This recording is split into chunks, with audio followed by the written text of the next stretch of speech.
దేవునికి ఘనత, మహిమ, ప్రభావములు కలుగును గాక. మంచి దేవుడు, మన దేవుడు, కృపాసత్య సంపూర్ణుడు, మనల్ని ప్రేమించి తన కృపలో నడిపిస్తున్నటువంటి వాడు.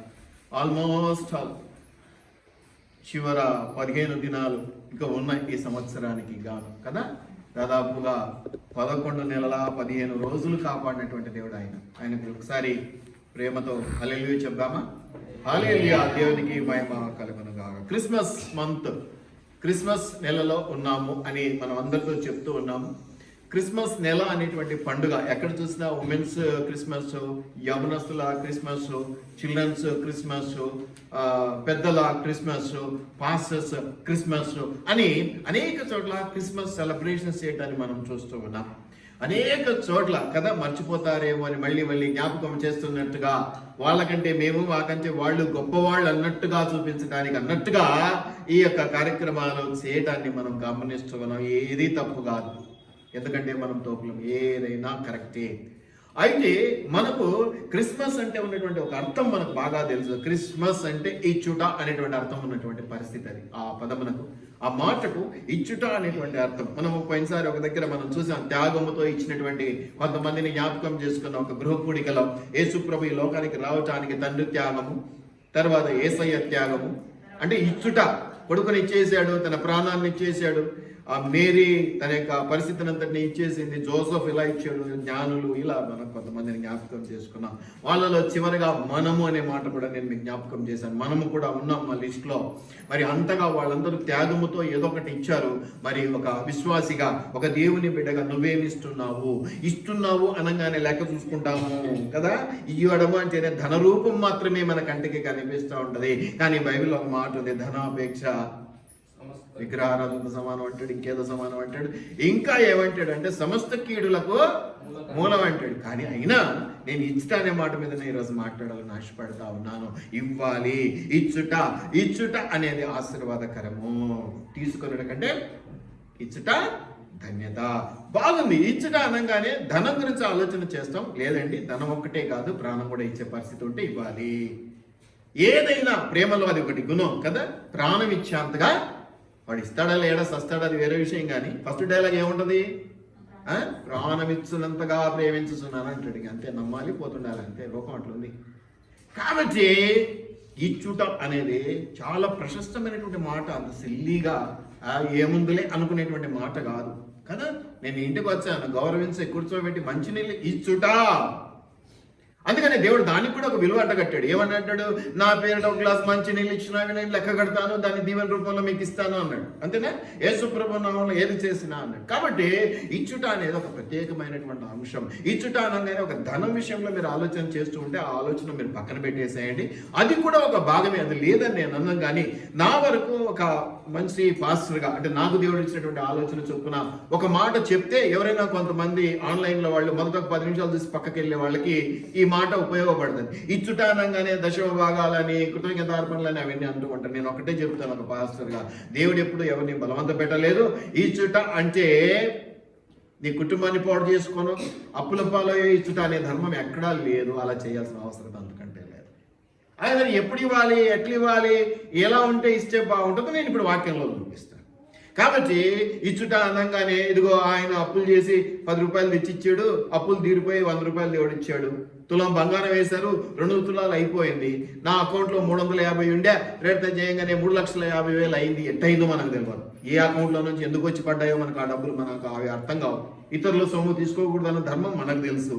కాబట్టి అవన్నీ కూడా వద్దు. నేను చెప్పేది ఏంటంటే అటువంటి కానుకలు కానీ అటువంటి పరిస్థితులు కానీ దేవుడు ఇష్టపడడు. మరి ఏమి ఇష్టపడతాడు, ఏమి తీసుకుంటాడు? ఒకటి ధనమేనా, ఇంకేమన్నా కూడా కావాలని ఆయన అనుకుంటాడా అని కొన్ని వాక్యాల ద్వారా మీకు నేను జ్ఞాపకం చేస్తాను. మీరంతా జ్ఞానవంతులు, మీరు చూస్తున్నటువంటి పరిస్థితి అర్థమవుతుంది, మీకు బాగా సబ్జెక్ట్లో బాగా తెలుసని. అయినా కొంచెం నేను జ్ఞాపకం చేస్తాను, ఎందుకంటే ఆ సీజన్లో ఉన్నాం కాబట్టి, ఆ క్రిస్మస్ సీజన్లో. కాబట్టి అప్పుల పాలై దేవునికి ఇవ్వాలి, అప్పుల పాలై ఇంకేదో చేయాలి అని అనుకోవాల్సిన అవసరం లేదు. నీకు దగ్గర లేకపోతే నువ్వు ఇవ్వాలన్న కండిషన్ అస్సలే లేదు. ఖచ్చితంగా లేదని నేను గ్యారెంటీగా చెప్తాను. ఎందుకంటే నువ్వు బాధపడడం సైన్స్ లేని దేవుడు అప్పుల పాలై నాకు తెచ్చియనో, అప్పుల పాలై సంఘానికి తెచ్చియనో అననే అనడు. ఇక ఎవరైనా అంటున్నారంటే వాళ్ళ గురించి మనకు తెలియదు. కానీ ఒక కాపరిగా ఈ సంఘంలో నేను కాపు కాసినటువంటి వ్యక్తిగా నేను చెప్పే మాట ఏంటంటే అలాంటి పనులు ఏం చేయకండి. ఉన్నంతలో బాగా ఎంజాయ్ చేయండి, హ్యాపీగా ఉండండి. కానీ క్రీస్తు విషయంలో కొంచెం ధర్మంగా ప్రవర్తించండి, మంచిగా ప్రవర్తించండి, ఆయన ఎక్కువగా ప్రేమించే ప్రయత్నం చేయండి అని మాత్రం నేను చెప్పగలను. అయితే మరి ఎలా సార్, ఏమి ఇష్టపడతాడు, ఎలా తీసుకుంటాడు, ఏంటి, ఇవి మనకు అనేక విషయాలు, ముఖ్యంగా దశమ భాగాలు కానుకల విషయంలో అనేక రకాలుగా చెప్తున్నారు. కాబట్టి నేను వాటి గురించి పెద్దగా చెప్పి నేను ఏదో ఇబ్బంది పెట్టాల్సిన పని లేదని నేను అనుకున్నా. ఆ సబ్జెక్ట్ మీకు ఎక్కడ పోయినా దొరుకుతుంది, ఆన్లైన్లో, యూట్యూబ్లలో ఎక్కడ పోయినా వీటి గురించి చెప్తుంటా. అయినా కొంచెం నేను మీకు జ్ఞాపకం చేస్తాను. అసలు దేవుడు చెప్పింది ఏమిటి అంటే, ద్వితీయోపదేశకాండము 12వ అధ్యాయం 6-5 వచనాల్లో మీరు గమనించినట్లయితే, ద్వితీయోపదేశకాండము 12వ అధ్యాయము 6-5 వచనాల్లో మీరు గమనించినట్లయితే ఒక మాట చూడండి. ద్వితీయోపదేశకాండము 12వ అధ్యాయము 6-5 వచనాలు. ఎవరు తీసినారు, ఎవరు చదువుతారు తొందరగా?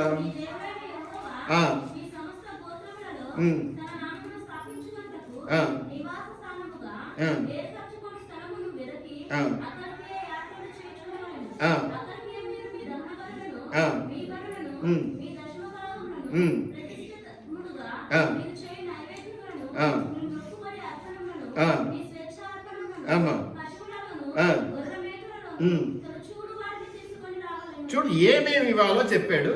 ఎవరికి ఇవ్వాలన్న దగ్గర మీ దేవుడైన యెహోవా అనే మాట కూడా మనకి ఇక్కడ స్పష్టంగానే కనిపిస్తూ ఉంది.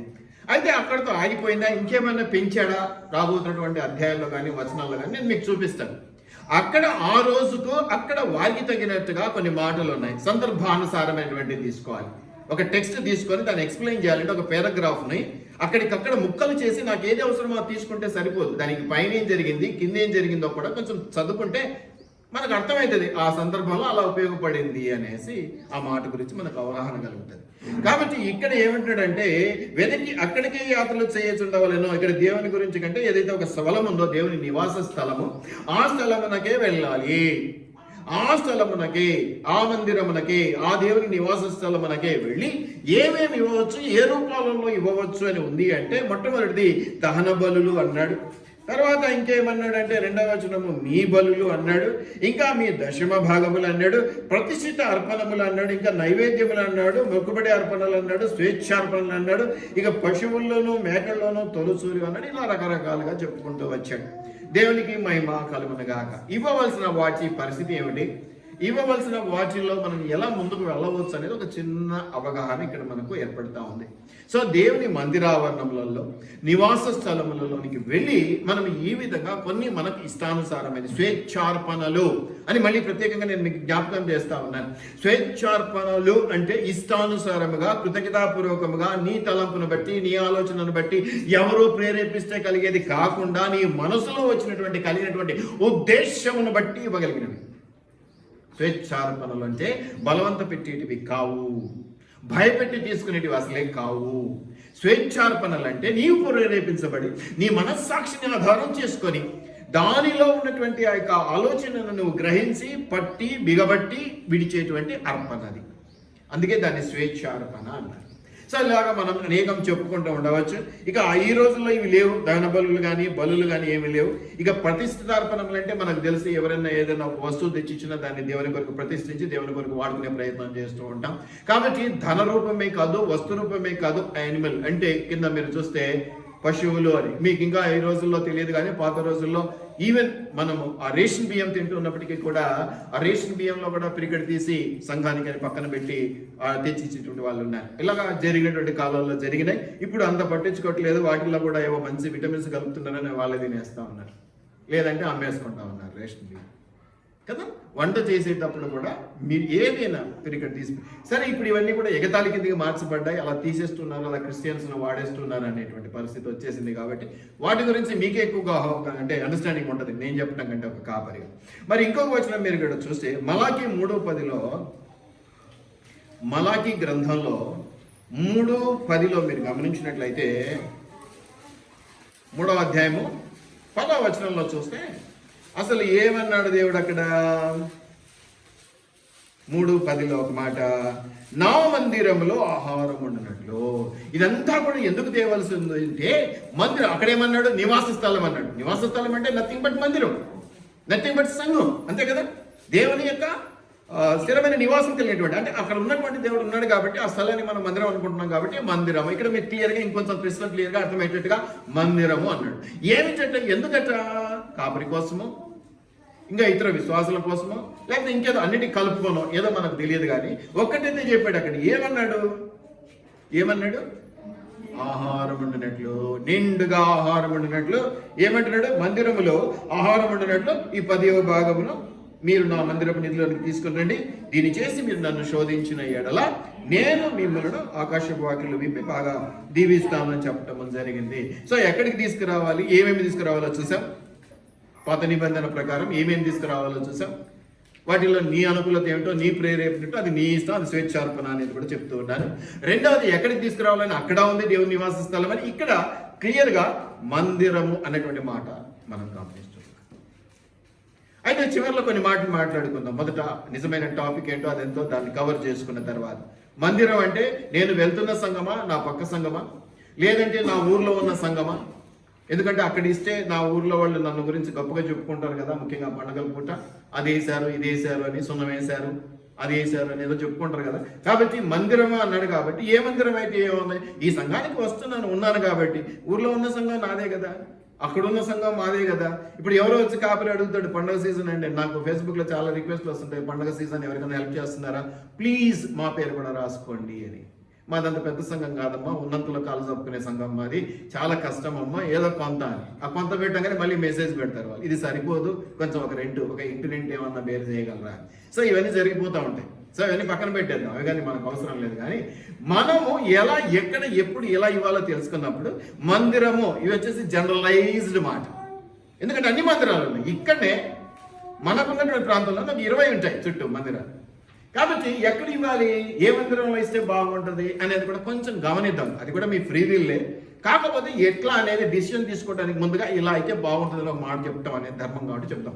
అది లాస్ట్లో చూద్దాం, ఇప్పుడు దాని అవసరత లేదు. కాబట్టి మందిరంలోనికి తీసుకురావాలి, ఏమేమి తీసుకురావాలి, ఆయన నివాస స్థలమైనటువంటి ప్రాంతానికి తీసుకురావాలి. ఇవి పక్కన పెట్టేసేస్తే సామెతల గ్రంథంలో చూస్తే, సామెతలు ఇంకొంచెం భయపెట్టే మాట ఉంది అక్కడ.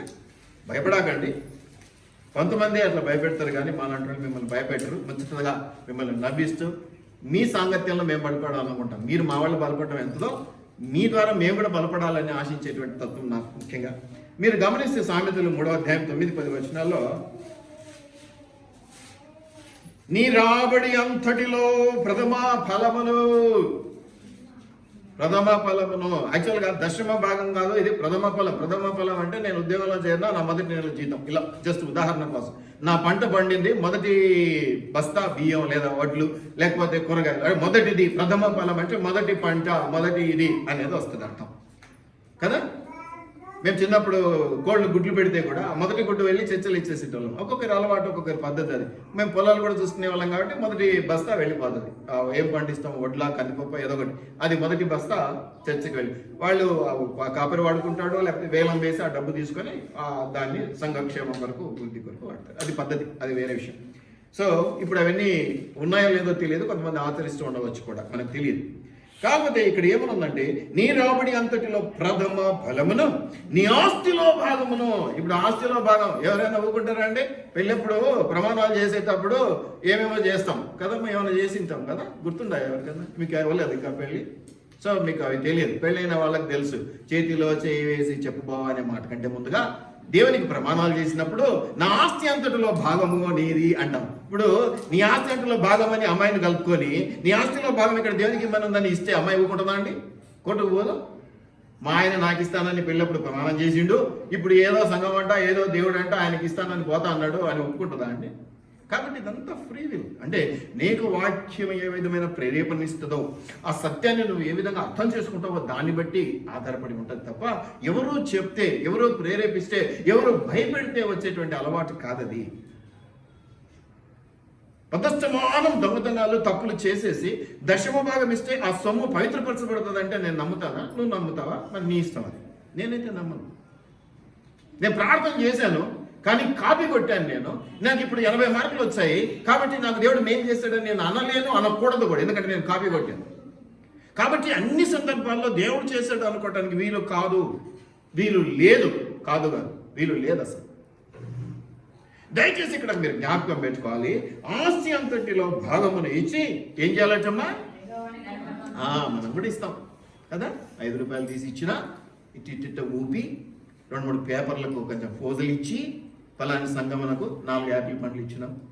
ఇప్పుడు ఈ మధ్య మనం చూస్తున్నాం హాస్పిటల్స్ విజిట్ చేస్తూ ఉంటాం, వాళ్ళంటే పొలిటీషియన్స్ పక్కన పెట్టేయండి, ఈవెన్ మన వాళ్ళు కూడా చూస్తున్నాను నేను క్రైస్తవ సమాజంలో కూడా కదా.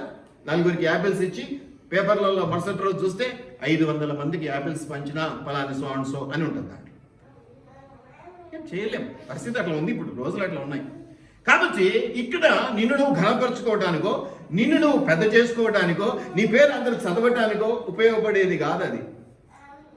ఏమని చెప్తుంది ఇక్కడ, ఎవరిని ఘనపరచమన్నది, దేవుణ్ణి ఘనపరచడానికి మాత్రమే చేయాలి అది. నువ్వు దేవునికి ఘనత తెచ్చే విధానంలో నువ్వు అది చేసినట్లయితే నిన్ను ఏ విధంగా దీవించాలో దేవునికి తెలుసు, దేవునికి అన్నీ తెలుసు. ఇచ్చి శోధిస్తాడు, ఇవ్వకుండా పరీక్షిస్తాడు దేవుడు. ఇచ్చి పరీక్షిస్తాడట, ఇవ్వకుండా పరీక్షిస్తాడు. కడుపు నిండా ఉంటే ఎలా ప్రవర్తిస్తావు, ఆకలితో గడుగుడు కడుపు మాడిపోతూ ఉంటే ఎలా ప్రవర్తిస్తావో కూడా దేవుడు గమనిస్తూ ఉంటాడు. ప్రతిదానికి మార్కులు ఉంటాయి, ప్రతిదానికి ఆశీర్వాదాలు ఉంటాయి. పక్కోళ్ళు పాటు పాడుతుంటే మనం ఇట్టిట్టు అనుకుంటూ ఉంటే కూడా గమనిస్తూ ఉంటాడు కదా. చూస్తూ ఉంటాడు, ఊకేనే ఉంటాడు. ఎప్పుడో ఒక రోజు ఏదో ఒకటి పడుతుంది, అన్ని కడుపులో పెట్టుకున్నాక ఎప్పుడో ఒక రోజు ఓని బల్కానా ఏమంటారు దాన్ని, కొండ పగిలి వస్తుంది, ఏంటో అది లావా ద్రవం, మునిగిపోతాం. తప్పించుకునే మార్గం ఉండదు. ఇక దీపం ఉండగానే ఇల్లు చక్క పెట్టుకోవాలి. మొదటి తప్పులోనే సారీ బాస్ అంటే అయిపోయి, నీ మనసు కరుగుతుంది, నా మనసు కరుగుతుంది, మళ్ళీ కలిసి 100 తప్పులు చేసిన తర్వాత నీ వచ్చి సారీ అంటే నీకు అలవాటు అయిపోయింది. పోరా నాయన, నువ్వు నాకు వద్దు పోటు. ప్రతి ఒక్కరిని కావాలనుకున్న దేవుడు నిన్ను మాత్రం వద్దంటే ఎలా ఉంటుందో ఒక్కసారి ఊహించుకో. ఎవరు నశించిపోవడం ఆయనకి ఇష్టం లేదు, కానీ నీ దగ్గరకు వచ్చి రాకడ సమయంలో ఇట్లా ముఖం తిప్పుకున్నాడు అనుకో, నీ మీద కొంచెం ఇబ్బంది వచ్చి నేను పలకరేమని నువ్వు ముందుకు పోతుంటే కూడా ఇట్లా పక్కలతో మాట్లాడుతున్నాడు, మీతో మాట్లాడకుండా. ఈ ఫీలింగ్స్ ఎట్లా ఉంటాయి ఒకసారి చూడండి. ఆ పరిస్థితి తెచ్చుకోకూడదు మనం, ఆ పరిస్థితి తెచ్చుకోకూడదు. అది దేవుడైనా, పక్కోళ్ళైనా, నీవైనా, నేనైనా తిట్టుకోవాలి, కొట్టుకోవాలి, కలిసిపోవాలి. భార్యాభర్తల అనుబంధం ఒక కుటుంబం అన్నాడు కదా. ఏసే రక్తం చేత కొట్టబడినా కొనబడినా ఒక కుటుంబంగా మనం ఉండాలి. దయచేసి జ్ఞాపకం పెట్టుకోండి. ఆస్తిలో భాగమనిచ్చి ఇంకేంటట, ఆయన ఘనపరుస్తేట ఏం చేస్తాడట, అమ్మా ఎంత చక్కటి మాట అండి. ఇచ్చి శోధించు, అంతే కదా, అక్కడ కూడా అన్నాడు కదా, ఇచ్చి శోధించు, ఆకాశపు వాకిళ్ళు విప్పి నిన్ను ఆశీర్వదిస్తాను. నువ్వేం చేస్తున్నావు, బిగబట్టి బిగబట్టి బిగబట్టి కదా. మనకు అలవాటు అయిపోయింది కదా, 11 రూపాయలు పావలా వేసి వచ్చేయటం కదా. దేవుడు మంచివాడు, గొప్పవాడు. దేవుడు మంచివాడు, గొప్పవాడే. ఆ పూజారి ఏం కావాలి, ఆయన బ్రతికేం కావాలి, ఆయన కుటుంబం ఏం కావాలి, వాళ్ళు పోషించబడవద్దా? ఆ రోజుల కథ చెప్తున్నా, ఈ రోజులు కలిపి చెప్తున్నా, ఈ రోజులు కూడా కలిపి చెప్తున్నాను. ఆయన పోషించవలసిన బాధ్యత ఎవరిదో ఇక్కడ ఉంది, వాక్యంలో చెప్తాను, చూపిస్తాను. దేవుని చిత్తమైతే మీకోసం ఏర్పాటు చేసినటువంటి ఆ కాపరి లేదా ఆ వ్యక్తి ఎవరైతే మధ్యవర్తిగా నీకు దేవునికి మధ్య మీడియేటర్గా పనిచేస్తూ ఉన్నాడో, మీ కొరకు ఆకలి దప్పులు అంచుకుంటూ ఆ యొక్క అర్ధాకలితో కానీ ఉపవాసంతో అంటే పూర్తి ఆకలితో కానీ, ప్రభా అదిగో ఆ బిడ్డ కలిపితే ఈ బిడ్డ కలిపితే ఏదో లేదు ప్రభా, వాడు చిన్నోడు, వాడు తప్పు చేస్తాడు, ఇగో చూసినట్టు పోనాయన ఏ అన్ని బతకాకే ఊకెను అని ఎవరితో సర్దుబాటు చేస్తూ నీ ఆశీర్వాదాల కోసం ప్రాకులాడతాడో వాని గురించి ఆలోచించవలసిన బాధ్యత ఎవరి మీద ఉంది? సరే, అది కూడా వాక్యంలో చూపిస్తాం. ఎవరి మీద ఉందంటే మీరు తెల్ల ముఖాలు, నల్ల ముఖాలు, పచ్చ ముఖాలు వేస్తారు. కాబట్టి మా మీదనే ఉంది అనలేరు కదా. ఎవరైనా అంటే ఇరుక్కుపోతాం.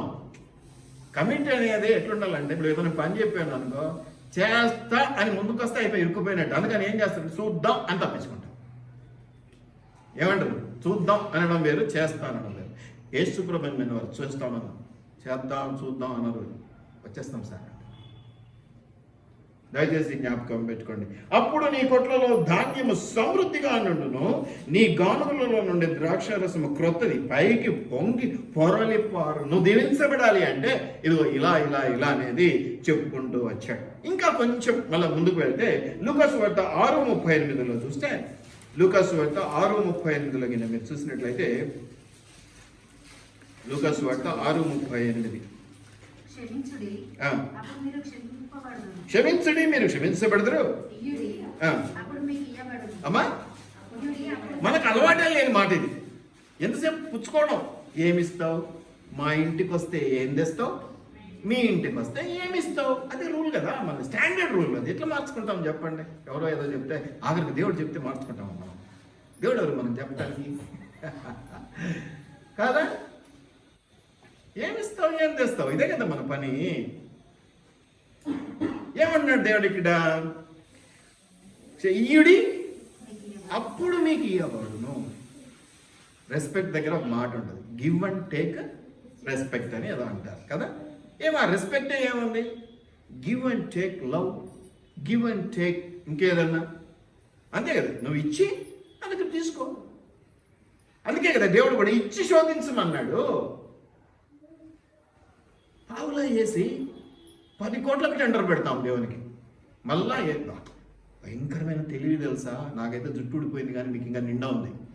బాగా ఆలోచిస్తారు మీరు కదా. తెలివైన వాళ్ళు ఎటువంటి వాళ్ళు అంటే ఎంట్రుకేసి పావలా వేసి దేవునికి దక్షిణ పర్వతాలు కదిలించమని అడుగుతారు.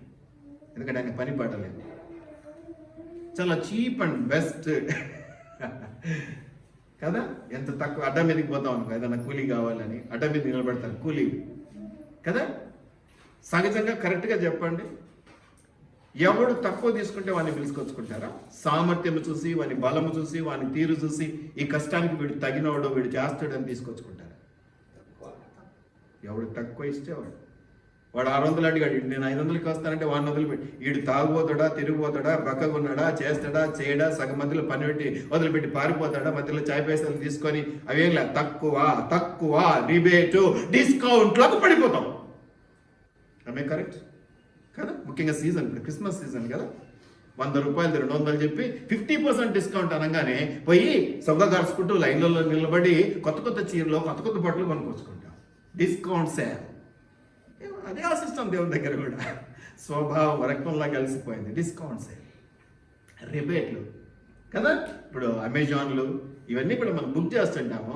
ఏమంతా ఇది అంటే కొంచెం ఒకటి బయట తిరగకుండా మనకు అన్నీ ఒక రకంగా దొరుకుతాయి. కానీ అంతర్లీనంగా లోపల ఏముంటుందో తెలుసా? తక్కువ దొరుకుతాయి.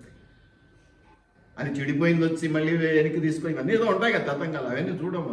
పాత రోజుల్లో 10 మంది పోయి చక్కగా చూసి మంచిదే కాదా ఇన్ని చూసి ఒక్కడి మనకు వస్తున్నట్టు కదా. ఇప్పుడు ఎంత ఆన్లైన్ షాపింగ్ కదా. దేవునితో కూడా ఆన్లైన్ షాపింగ్ చేద్దాం మనం ఆశీర్వాదాల కొరకు. చక్కటి మాటలు, ఎంత మంచి మాటలు ఉన్నాయంటే చదవండి అమ్మా. ఏమని ఉన్నాడు అక్కడ మాట కొంచెం హెచ్చరికగా ఉంది. ఏమన్నాడు? అమ్మా అమ్మా అనచి కుదిలించి ఎన్నోసార్లు చెప్పిన కదా. ఇదిగోమ్మ తీయవురా అంటే పొరిగింట్లో వాళ్ళు ఏమంటారు? ఇదిగోమ్మ పుల్లగురా అంటారు కదా. నువ్వు క్రిస్మస్ బిర్యానీ పెడితే వాళ్ళు బక్రీద్కో లేకపోతే ఇంకేదో సంక్రాంతికో పొంగలో ఏదో తెచ్చి పెడతారు, ఇచ్చి పుచ్చుకునే ధోరణి కదా. అయితే దీంట్లో పాత రోజుల్లో ఉండే మాకు అప్పట్లో పిండి కూడా ఇచ్చి పుచ్చుకునే ధోరణి. పిండి కూడా ఇచ్చి పుచ్చుకునేది ఏమిటి? గోధుమ పిండి, జొన్న పిండి, రాగి పిండి ఇవన్నీ కూడా. అవి పడులు అని వచ్చేటివి. పడి అనేది ఒకటి ఇట్లా ఉంటుంది. ఏమంటుంది అని ఒక వెజిల్ అంతే, కొలత పడి అనేది. బాగా మా అమ్మ ఒత్తి మళ్ళీ దానికి ఇట్లా గోపురం కట్టి ఆ పిండి ఇస్తుండే. మళ్ళీ తెచ్చేటప్పుడు వాళ్ళు అట్లే తెచ్చిస్తారు. దానికి ఇంకా మళ్ళీ వేరే ఏమంటారు డబ్బులు ఇవ్వటం అట్లా ఉండదు. గోధుమ పిండి ఇస్తే మళ్ళీ అమ్మ మొన్న ఇచ్చావు కదా గోధుమ పిండి, ఇదిగో తీసుకొని తెచ్చిస్తారు. వాళ్ళు తెచ్చినప్పుడు వాళ్ళ డబ్బోగానే నేను చేయబెట్టి చూస్తానండి, అంతా పైపైన పోసింటారు. మా అమ్మనేమో గుచ్చి గుదిచ్చిస్తుంది. అంటే ఆయన డబ్బాలోనే 2 కేజీల పిండి పడుతుంది. వీళ్ళు తెచ్చేటప్పుడు అర్ధ కేజీ పైపైన ఇట్లా బుజు వేసుకొని తీసుకొని వస్తారు. ఏం మాట ఏముంది లేదా బిజలు కొనిలాంటి దేవుడు చూస్తాడు. అనచి కుదిలించి బాగా దిగజారినట్టు, దిగజారిపోవడం, లేకిగా బలహీనంగా తయారు కావడం, దిగజారినట్టు అంటే బాగా ఒత్తి ఇచ్చే ఏం చేస్తున్నాడు దేవుడు? నిండు కొలతను మనుషులు మీ ఒడిలో కొలుతురు. నువ్వు అట్లా చేస్తే ఈ చేత ఏమిస్తావో ఈ చేత అదే తీసుకుంటావు. అంతే సార్, సింపుల్. అర్థమవుతుందా మీకు? ఈ చేత్తో ఏమిస్తావో ఈ చేత్తో అదే తీసుకుంటావు. దయచేసి జ్ఞాపకం పెట్టుకో. పావులా ఇచ్చి రూపాయి వసూలు చేసుకుందామంటే దేవుడు వినడు. మనుషుల దగ్గరే వినడు. ఇక తనిస్తాడా అండి? అమ్మో, చాలా జ్ఞానవంతుడు దేవుడు, చాలా జ్ఞానవంతుడు. దయచేసి జ్ఞాపకం. ఇట్లాంటి మాటలు అనేకం ఉన్నాయి. మీరు ఏ కొలతతో కొలుతురో ఆ కొలతతోనే మీకు మరలా కొలవబడునని చెప్పాను. దేవుడు చెప్తున్నటువంటి మాట. మీరు ఏ కొలతతో, ఏ ఉద్దేశంతో, ఏ తలంపులతో, ఏ ఆలోచనలతో పని మొదలు పెడతారో అదే రిటర్న్స్ మీకు దొరుకుతాయి. అదే లెవెల్లో మీరు రిటర్న్ పొందగలుగుతారు. కాబట్టి ఇయ్యుండి ఇయ్యబడును, అడుగుడి తట్టుడి. That's all. సింపుల్ రూల్స్ ఉన్నాయండి యేసయ్య దగ్గర. కఠినమైనవి ఏమీ లేవు, సింపుల్. కానీ పాటిస్తే దాంట్లో ఉన్న తీపిదనం, ఆశీర్వాదం మనం గ్రహించగలుగుతాం. ఇవన్నీ పక్కోడికే అంటే మాత్రం కష్టం కదా. మనకున్న జబ్బు ఏంటంటే ఇప్పుడు అన్నీ కూడా ఎవరికి ఆశీర్వాదాలు అయితే నాకు, హెచ్చరికలు వస్తే అగో నంది నాకు ఆ రోజు అట్లా చేసింది, ఈ రోజు దేవుడు వాక్యం ద్వారా చెప్తున్నాడని చెప్తాం అన్నమాట. దయచేసి జ్ఞాపకం పెట్టుకుని అన్నీ మనవే, అన్నీ మన కోసమే. ఇవన్నీ కూడా మీరు జ్ఞాపకం పెట్టుకోవాలి. కాబట్టి ఇది మీరు జ్ఞాపకం పెట్టుకోవాలి. అయితే ఇచ్చుడు అనే మాట మీద కొంతవరకు చాలాసేపు అయిపోయింది. అయితే ఎట్లా, ఎప్పుడు, ఎలా, ఎంత అనే విషయాలు మళ్ళీ ఒకసారి జ్ఞాపకం చేసుకుందాం. మీరు 2వ కొరింథీయుల్లో మీరు గమనిస్తే 2వ కొరింథీయులు 9వ అధ్యాయం. కొరింథీయులంతా ఈ మొదటి కొరింథీ, 2వ కొరింథీ, కొరింథీయులకు రాసిన మొదటి పత్రిక, 2వ పత్రికలు కూడా అన్నీ చాలా వరకు ఇవే ఉంటాయండి. చాలా మంచిగా ఎట్లా, ఏమి అనేది మనం సద్వినియోగం చేసుకోవాలి. అపాత్రదానం చేయకూడదు, మన ముత్యములను పందులు ఎత్తి వేయకూడదు. మనం కష్టపడి సంపాదించినటువంటి సొమ్ము సద్వినియోగం ఎక్కడవుతుంది, ఎక్కడ ఇస్తే అది మనకు ఆశీర్వాదం. అపాత్రదానం చేసి బ్రదర్ ఫోన్ అది ప్రార్థన చేస్తూ ఉంటాడు నారాజన్న. ఏమంటాడు ప్రార్థనలో? నా సొమ్ము న్యాయంగా సంపాదించింది, ఇది అన్యుల పాలు, ఆసుపత్రి పాలు కాకుండా కాపాడు తండ్రి అని ప్రార్థన చేస్తాడు.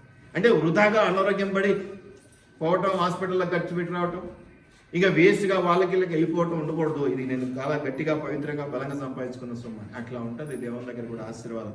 ఊగా పోనీలే అడిగావు, పద తీసుకుపో, పద తీసుకు, అట్లా లేరు బా.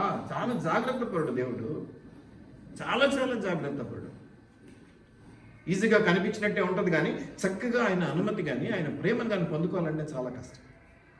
ఒక్కసారి పడ్డ తర్వాత బయటికి రాలేదు. ఆ ప్రేమలో, ఆ దేవుని కృపలో ఒక్కసారి పడ్డామంటే మళ్ళీ బయటికి రావటం అనేది జరగదు. అందుకే ఇంతమంది ఇన్ని రకాలుగా హింసలు పెడుతున్నా కూడా క్రైస్తవం ఆటికి పోదు, అక్కడే ఉంటుంది. ఎందుకంటే అది ప్రేమతో నింపబడ్డది. మతాచారాలతోనో, పద్ధతులతోనో, ఇంక దేంతోనో నింపబడ్డది కాదు. అది ప్రేమతో నింపబడ్డది. ప్రేమకు నెవర్ డైస్. ప్రేమ ఎప్పుడు చచ్చిపోదు. Never fails. Never dies, never fails. Love ఎప్పుడు చనిపోదు. బస్ కథ. దయచేసి జ్ఞాపకం పెట్టుకోనండి. ఆ 2వ కొరింథీయులు 9:7 కింద మీరు చూసినట్లయితే ఒక మాట ఉంది. ఏమంటాడు? ఎలా ఇవ్వాలట? సనుగు కనుకయు, బలవంతముగా కాకయు, ప్రతివాడును తన హృదయంలో నిశ్చయించుకున్న ప్రకారం ఇవ్వాలను. మనం ఈ మధ్య రీల్స్లో కూడా చూస్తుంటాం. ఈవెన్ ట్రంప్ గారు కూడా, మన ఏమైనా ఒక రీల్లో చూసిన ట్రంప్ గారు కూడా ఇట్లా బయటికి తీసి వాళ్ళంతా కానుకలు పెడతా అంటే ఇచ్చి తెచ్చుతుంటాడు. ఎంచి మొత్తం 100 అన్ని పక్కన పెట్టుకొని ఒక్క నోటు ఇచ్చాడు. ఆయన ఒక దేశానికి అధ్యక్షుడు. ఇంకా అట్లా ఉంటుంది మన పరిస్థితి కూడా. ఆడ మొదలు పెడతారు కానుకలు. ఇట్లా చూస్తాం. 500 note, 200 note, 100 note, 50 note, 10 note, 20 note. ఓ ఈ పక్క 500 నోటు ఉందని ఇటు సేవ్ పెట్టి ఇలా పట్టుకుంటాం. ఆ నుంచి పట్టుకుంటూ ఇటు నీ దగ్గరికి వస్తారు. నీ దగ్గరికి వచ్చేసరికి ఏం మ్యాజిక్ జరిగిందో తెలియదు. ఆ 2000 మధ్యలో నువ్వు పట్టుకున్న 500 నోటు దగ్గర 10 రూపాయల నోటు ఉంటుంది. అది ఆ జోబులోనే ఏదో మ్యాజిక్ చేసేస్తావు. నీకు అర్థమవుతుంది ఇప్పుడు? ఆ జోబులోనే మ్యాజిక్ జరిగిపోతుంది. అది ఎట్లా మారుతుందో ఎవరికి తెలియదు. బయటకు తీసి 10 రూపాయల నోటు వేసి ఇట్లా అనుకుంటాం. అయిపోయాయి. దేవుడు మహిమ పొందును గాక. నిన్ను చూసి దేవుడు ఆనందించును గాక.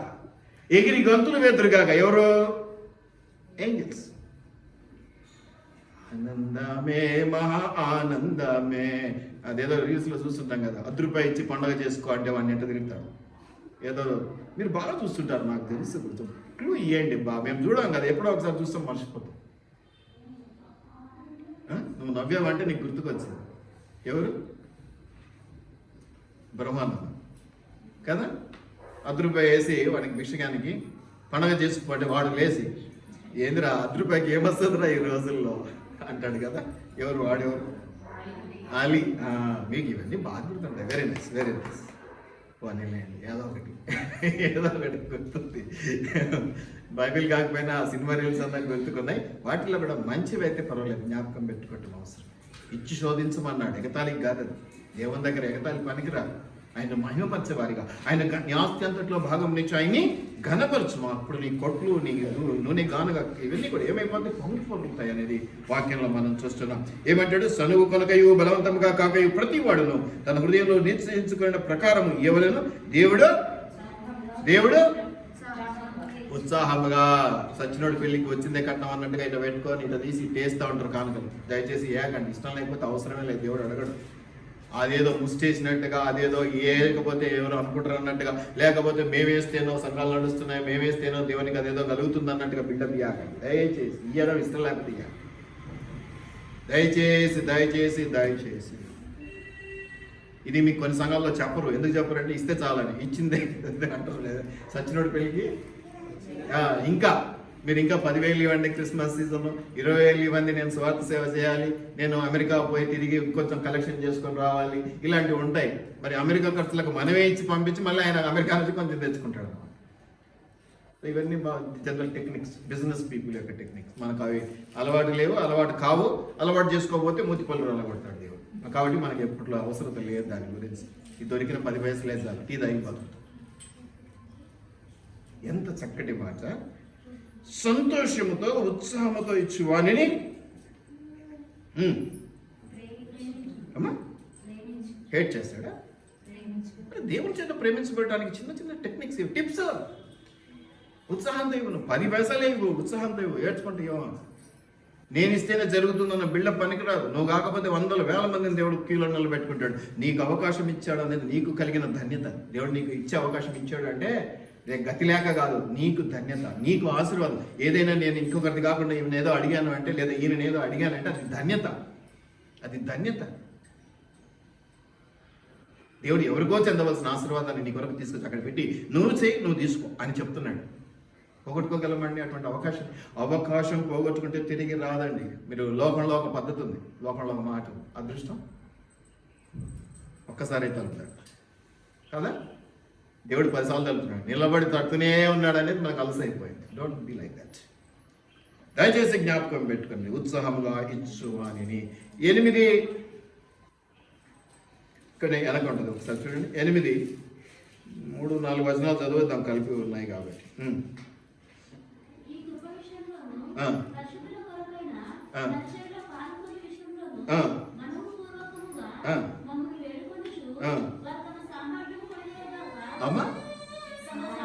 అమ్మా ముసలోని కొంచెం చెవులు నిలవుతున్నాయి. అబ్బా గట్టిగా చదవండి ఒకసారి, మీకు అందరికి గుర్తుంటుందేమో. ఒకసారి ఆలోచన చేద్దాం. 10 సార్లు చదవండి. సామర్థ్యము కొలదియే కాక అంటే అప్పు చేసి, పక్కింట్లో దొంగతనం చేసి అని కాదు, నీకు తృప్తి కలిగినంతలో అని అర్థం. నీకు ఉన్నది 100, నువ్వు 10 ఇవ్వాలని డిసైడ్ అయ్యావు, 11 ఇస్తే తప్పు లేదని అర్థం చేసుకోండి దాన్ని. అంతేగాని సామర్థ్యంకు మించి అడుగుతున్నాడు అంటే, నా దగ్గర 100 ఉంది, ఇప్పుడు ఆయన 200 అడుగుతున్నాడు, ఈ 100 నేను ఎవరి దగ్గర కొట్టేయాలి, ఎవరి దగ్గర దొంగతనం చేయాలని ఆలోచన చేయకండి. అది అందులో అర్థం అది కాదు. సామర్థ్యమునకు కొలది మించి ఏదైనా ఇవ్వగలిగితే మంచిది అంటున్నాడు అంతే. అది బలవంతంతో కూడా కాదు, అన్యాయంగా కూడా అసలే కాదు అనేది మీరు జ్ఞాపకం పెట్టుకోవాలి. ఇంకేమంటాడమ్మా? అమ్మా ఇది ఎవరు అడగలా, తామంతకు తామే ఇచ్చి పండుగ పెట్టుకున్నారండి. అవసరతలు ఉంటాయండి. అవును, సంఘము పట్టించుకోకపోయినా ఇప్పటికి ఒక 6-7 కాల్స్ వచ్చినాయి నా ఫ్రెండ్స్ నుంచి 2 హిందూస్ నుంచి. అన్నా ఏంటి పండుగ పిలుస్తున్నావా, ఏం పెడుతున్నావు, ఏమి ఇవ్వాలి, ఏం పెడుతున్నావు అని కూడా అడిగారు. తప్పు కాదు, ఎందుకంటే వాళ్ళకి తెలియదు కదా. భోజనం చేస్తే కాసేపు కూర్చొని మీ అందరితో ముచ్చట్లు పెట్టి, ప్లస్ దాంతోపాటు ఏమి ఇవ్వాలి, సంఘస్థులను ఏమి ఇవ్వాలి అని అడిగితే బెదిరిపోతారు కదా. ఎక్కడ లేని సత్తు వస్తుంది వాళ్ళ కాళ్ళు లేని కాలంలో మార్చి పారిపోతారు కదా. ఏమి ఇవ్వాలి, ఏం చేయాలి అని అడిగితే చెప్తుందిలే, మన ఇల్లు మనం సర్దుకోవడం కంటే పక్కింటికి సర్దుకుంటే పేరు వస్తుంది. వాడు 2-3 సార్లు భుజం తట్టి ఏ శభాష్ అంటాడు. అవి కోరుకుంటారు ప్రజలు. మీరే కదా, నేను కూడా అప్పుడప్పుడు, ఎప్పుడు కాదు కానీ. కాకపోతే నాకు ఇది ఎక్కువ జ్ఞానం ఇచ్చాడు నేను కదా. ఎవరైనా బంధువులకు బెటరు, స్నేహితులకు బెటరు, ఎవరికో పెడతాడు. ఎందుకంటే వాడు 10 సార్లు పోగొడతాడు కదా. ఈ గొప్ప కోసం, ఈ పేరు కోసం, ఈ ఉత్సాహం తెచ్చిపెట్టుకుంటూ ఉంటారు కదా. మన చర్చకి సున్నా కదా అంటే నేను ఉదాహరణ చెప్తున్నాను అంటే సార్ మొన్ననే అంటే మనకు ఉదాహరణకు చెప్తున్నాను, ఇలాంటి జరుగుతాయని చెప్తున్నాను అంతే తప్ప మన దగ్గర జరిగిందని కాదు నా ఉద్దేశం. మళ్ళీ మీతో చాలా పెద్ద కష్టం నాకు. ఆడవేసొద్దాం, ఈడేసొద్దాం, వాళ్ళకి ఇచ్చొద్దాం, వీళ్ళకి ఇచ్చొద్దాం. అరే బాబు, నీ పక్కింటోడు ఆకలితో ఉన్నాడు రా, నువ్వు రోడ్లంబడి తిరిగి ఆడముడుకున్నావు, నీ తప్పని చెప్పట్లేదండి. మొదట నీ ఇంట్లో దీపం చక్క పెట్టుకో. దీనికి పెద్దగా అర్థాలు తీసి ఇంకేదో చెప్పుకుంటారు. అవి కాదు దేవుడు చెప్పిన అర్థాలు. ఇవి దేవుడు చెప్పినవి. ఆడిస్తే పేరు ఊర్లో ఇస్తే చెప్పుకుంటాడు. తప్పని నేను అనడంలా, అది ఎప్పుడు ఇవ్వాలో కూడా వాక్యం చెప్తుంది, చూపిస్తాను. ఊర్లో ఇచ్చేది, ఇతర సంఘానికి ఇచ్చేది ఇవ్వమనే చెప్పాడు దేవుడు, అందులో అనుమానం ఏం లేదు. ఎప్పుడు ఎలా అనేది నేను చూపిస్తాను. కాబట్టి మీరు ఇక్కడ జ్ఞాపకం పెట్టుకోండి. ఏమంటాడు మరి ఒకసారి మళ్ళీ చదివితే ముగించేద్దాం. 3-4 వచనాలు. తమ సామర్థ్యము కొలదియే గాక సామర్థ్యము కంటే ఎక్కువగా తమంతట తామే, అమ్మా ఏమన్నా హెల్ప్ చేస్తారా అని కాపరి సిగ్గొదిలి బెదిరించి సంపాదించుకోవట్లా, లేకపోతే ఇంత ఇస్తేనే మీకు ఆశీర్వాదం భయపెట్టి సంపాదించుకోవట్లా. అమ్మా ఇది అవసరం అంటే అంత కాదండి, మా వారు ఒప్పుకోరండి, లేదు సార్ ఈ నెల నాకు బిజినెస్ జరగలేదు సార్. వింటూ ఉంటాం మేము, అవన్నీ కూడా వింటూ ఉంటాం. ఇక్కడ బిజినెస్ జరగలేదు, అక్కడ ఏదో పొగడతలు, అక్కడ ఏదో ఇదైపోతే ఒక ఆయన తెలిసి నాకు పాపం చాలా గొప్పగా ఇచ్చేటోడు, తొందరగా చచ్చిపోయినాడు పాపం. ఏం చేద్దాం, ఏం చేయలేము మనం.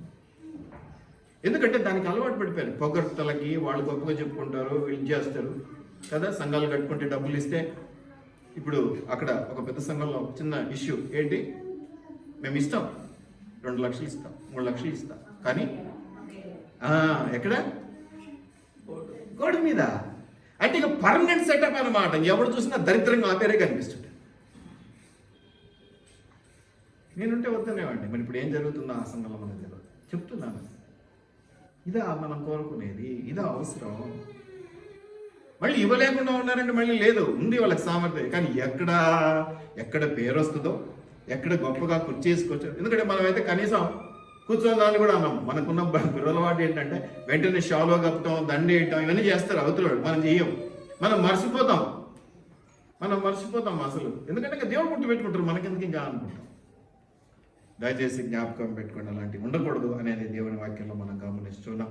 1 కొరింథీయులు 16వ అధ్యాయం 1-2 వచనాలు పక్కనే ఉంటుంది చూడండి. ఈ కొరింథీయులంతా మీరు చదవండి, మీరు ఇంటికి వెళ్ళి చక్కగా ఎట్లా అనేటువంటి అంశం మీద చాలా చక్కగా రాశాడు. 1 కొరింథీ 16, ఒక్క నిమిషం, 16 మొదటి 2 వచనాలు. పరిశుద్ధుల కొరకైన సందా విషయమైతే మీకు హోంవర్క్ ఇది. గలతీయ సంఘాలకు ఈయన ఏం చెప్పాడు అనేది మీకు హోంవర్క్. చందా పోగు చేయకుండా ప్రతి ఆదివారమున మీలో ప్రతి వాడును వర్ధిల్లిన కొలది, దెర్ ఇస్ నో లిమిట్, వర్ధిల్లిన కొలది, హై లెవెల్ వర్ధి అంటే ఆశీర్వదించబడ్డ కొలది ఇవ్వాలి. ఒక లిమిట్ పెట్టుకొని, ఒక గిరి పెట్టుకొని కదా. మన జీతం ఎంత వస్తుందో దేవునికి తెలియదు అనుకొని 10వ భాగాలు కరెక్ట్గా లెక్కేస్తూ ఉంటారు. మంచిదే, అంత తెలివితేటలు దేవుడు ఇచ్చాడు, మరి ఏం చేద్దాం. నీ దగ్గరికి కూడా దేవుడు అలాగే ప్రవర్తిస్తాడని నేను అంటున్నా. ఎంత కదా, నేనంతే కదమ్మా. ఈరోజు నువ్వు నాకు ఎలా సహాయం చేస్తున్నావో, మూతి ముడుచుకొని నాకు అవసరత కాబట్టి తప్పదు నీ దగ్గరకు వచ్చినా. కానీ నువ్వు ఎలా చేస్తున్నావో నేను గమనిస్తుంటా కదా. సంతోషంగా చేస్తున్నావా, మూతి ముడుచుకొని చేస్తున్నావా, కోపంగా చేసినావా అని. రేపొద్దున నువ్వు నా దగ్గరికి వచ్చినప్పుడు నేను కొద్దిగా మనిషిని కదమ్మా, కానీ దేవుడు అలా ఉండొద్దంటాడు. కానీ అది వేరే విషయం. ముఖ్యంగా కాపర్ల విషయంలో అలా ఉండొద్దని అంటాడు. కానీ మనుషుల స్వభావం ఏం చెప్తుంది, ఈడు నీకు ఆ రోజు అట్లా చేసిండుగా, నీ ముందుకు అట్లా లెవెల్ కొట్టిండుగా, ఈ కాలు నాదే, ఆ కాలు నాదే, నా కాలు మీద నేను వేసుకుంటే నీకేమిటి నష్టం అని అడుగుతారు విశ్వాసం.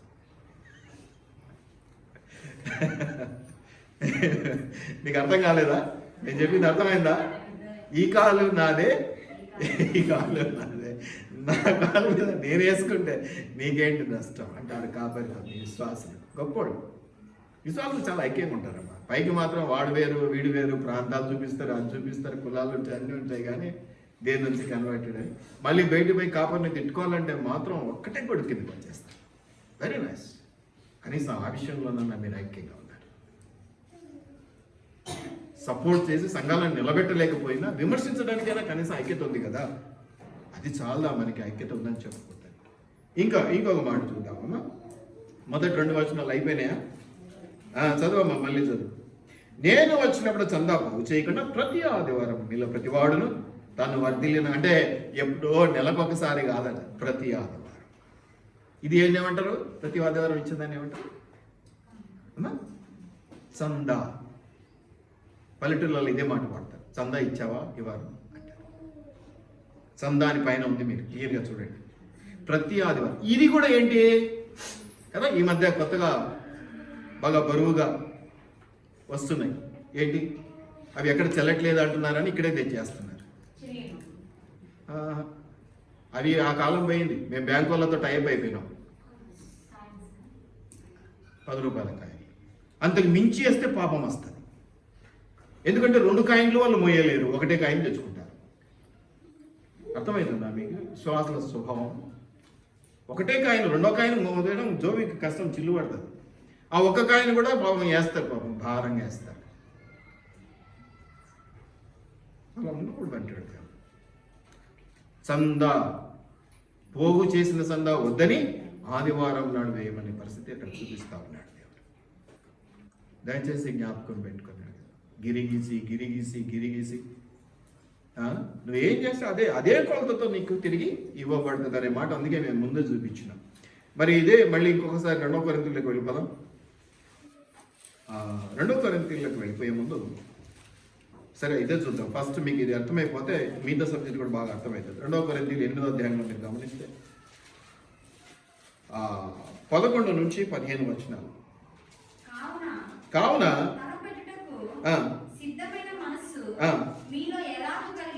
మీలో ఎలాగూ కలిగినో కలిమి కొలది అంటే ఏంటో తెలుసా? కలిమి అంటే ఏంటో తెలుసా? కలిమి లేములు అంటారు. లేమి అంటే లేకపోవడం, కలిమి అంటే ఉండటం, కలిగి ఉండటం. ఈ కలిమి అంటే ఈ సమృద్ధి లేదా ఈ విషయంలో నువ్వు ఆశీర్వదించబడ్డ కొలది ఏమంటాడమ్మా? సంపూర్తి ఎవరంటే మీలో ఈ కార్యము ఎప్పుడు నెరవేర్చుడి. మొదట ఒకటి సిద్ధమైన మనసు కలిగి ఉంటే శక్తికి మించి కాదు కానీ, అక్కడ ఏమన్నాడు? సామర్థ్యమునకు మించాడు. అంటే ప్రతి వాక్యం 2 అంచెలా వాడిన ఖడ్గం. ఎప్పుడు ఏ సమస్యలో ఏ విధంగా ఉపయోగించుకోవాలో అది నువ్వు నేర్చుకోవాలి. నీకున్న ప్రాక్టీస్, నీకున్నటువంటి ఎక్స్పీరియన్స్, నీకున్నటువంటి జ్ఞానం. అక్కడేమో సామర్థ్యం మించి ఇస్తే ఆశీర్వాదం వాళ్ళే ఇచ్చారని చూపించాం వాక్యం. ఇక్కడేమన్నాడు? శక్తికి మించి కాదు కానీ, మళ్ళీ కలిమి కొలది అంటాడు. శక్తికి మించి కాదు కానీ కలిమి కొలది, వర్ధిల్లిన కొలది. ఈ పదాలు మీరు తెలుగులో అర్థం చేసుకోవాలంటే 100 సార్లు చదవాలి. నేను అందుకే పోయిన ఆదివారం చెప్పాను, కొంచెం ఇంగ్లీష్ బైబిల్ కూడా పక్కన పెట్టుకోండి చదవగలిగిన. ఎందుకంటే రెండిట్లో తెలుగు ట్రాన్స్లేషన్లోకి వచ్చేసరికి మనకు కొంచెం అర్థం కాదు. ఒక పక్క శక్తి కొలది కాకుండా అంటాడు, మళ్ళీ నీకు కలిమి కలిగిన కొలది అంటాడు. కంపేర్ చేసుకోవాలి. 2 ఒకలాగానే అనిపిస్తుంటాయి. ఒక పక్కనే వద్దంటాడు, ఒక పక్కనే ఇమ్మంటాడు. అదిగా ఇంగ్లీష్ బైబిల్లో. ఇంకా మీరు మీరు నేర్చుకోగలిగితే ఇదిగో గ్రీక్ బైబిల్ కానీ హెబ్రీ బైబిల్లో ఒరిజినల్ కాన్సెప్ట్ ఉంటుంది. ఎందుకంటే బైబిల్ రాయబడ్డది మొదట హెబ్రీ అండ్ గ్రీకు ఇలాంటి భాషలే కాబట్టి ఒరిజినల్గా ఏం పదాలు వాడారో దాని అర్థం ఏమిటో అక్కడే అర్థమవుతుంది. ఇక్కడికి వచ్చాక 2 ఒకలాగానే కనిపిస్తుంది. ఒక దగ్గర ఇమ్మంటున్నాడు, ఒక దగ్గర ఇవ్వద్దు అంటున్నాడు. నా కన్ఫ్యూజన్లోకి వస్తారు. There is no confusion. మీరు అప్పుల పాలు కాకండి. మీ శక్తి కొలది, శక్తికి మించి కాదు, అలాగని దాచుకొని కాదు. మీ కలిమి కొలది అనే మాట మీరు ఇంకా కాదు కానీ కలిమి కొలది ఇచ్చినది ప్రీతికరమైన దేవునికి ఇష్టము అంటూ ఉన్నాడు. ఇతరులకు తేలికగాను మీకు భారముగాను ఉండవలనని ఇది చెప్పడం లేదు కానీ, హెచ్చుగా కూర్చుకున్న వానికి ఎక్కువ మిగలలేదని, తక్కువగా కూర్చుకున్న వానికి తక్కువ కాలేదని వ్రాయబడిన ప్రకారము అందరికీ ఎక్కడ జరిగిందో మనకు తెలుసు కదా. ఎక్కువ కూర్చుకుంటే ఏం కాలేదు, తక్కువ కూర్చుకుంటే తక్కువ కాలేదు. కాబట్టి మన్నా విషయంలో, కాబట్టి దేవునికి ఇచ్చే విషయంలో కూడా నీది కూడా ఒక మన్నానే అనుకో. 10 మందికి ఉపయోగపడుతుంది, 10 మందికి ఆశీర్వాదకరంగా ఉంటుంది. దయచేసి జ్ఞాపకం పెట్టుకోండి. కలది ఇతరులకు ఏమంటాడు ప్రకారం ప్రస్తుతమందున్న మీ సమృద్ధి. ఫిక్స్ అయిపోదాం అంతే. మీరే కాదు, చిన్నప్పుడు మేము కూడా అంతే.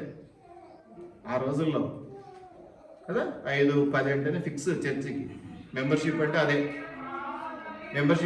ఇంకా ఏం లేదు. అంతకంటే ఎక్కువ వేస్తే పాపం, తక్కువ వేస్తే భయం. తక్కువ వేస్తే భయం, ఎక్కువ వేస్తే పాపం. కానీ వాక్యం ఏం చెప్తుందంటే సమృద్ధి కలిగిన కొలది. ఫిక్స్ అయిపోవడం కాదు, దాంట్లో మార్పులు ఉంటాయి కదా అని తగ్గించి కుదించమనేది కాదు. నువ్వు ఏ కొలతతో కొలిస్తే మళ్ళీ అదే కొలతతో నీకు ఇవ్వడం. నేను బిగించిన కొలది నాకే సరిపోదు అన్న కొలది ఆ మాట దేవుడు స్థిరపరచును కాక, అంతే పరుస్తాడు. సరిపోదు కాదు, ఎప్పటికీ సరిపోదు. జీవితకాలం అంతా ప్రయాసమే. గాలిని కొట్టి ఎంత సంపాదించినా నిలబడట్లేదన్నా అంటారు. ఏం చెప్తాం వాళ్ళకి? ఏం చెప్తాము? అప్పులు తీరట్లేదన్నా అంటారు. ఏం చెప్తాం వాళ్ళకి? ఇవన్నీ చెప్పామనుకో ముందే అప్పుల పాలైనవి అంటారు. కాబట్టి అప్పుల్లో ఉండి చేయమనడం కానీ, అప్పు చేసి చేయమనడం కానీ దేవుని ఉద్దేశం కాదు. అది నేను మొదట మీకు కాన్సెప్ట్ చెప్పింది.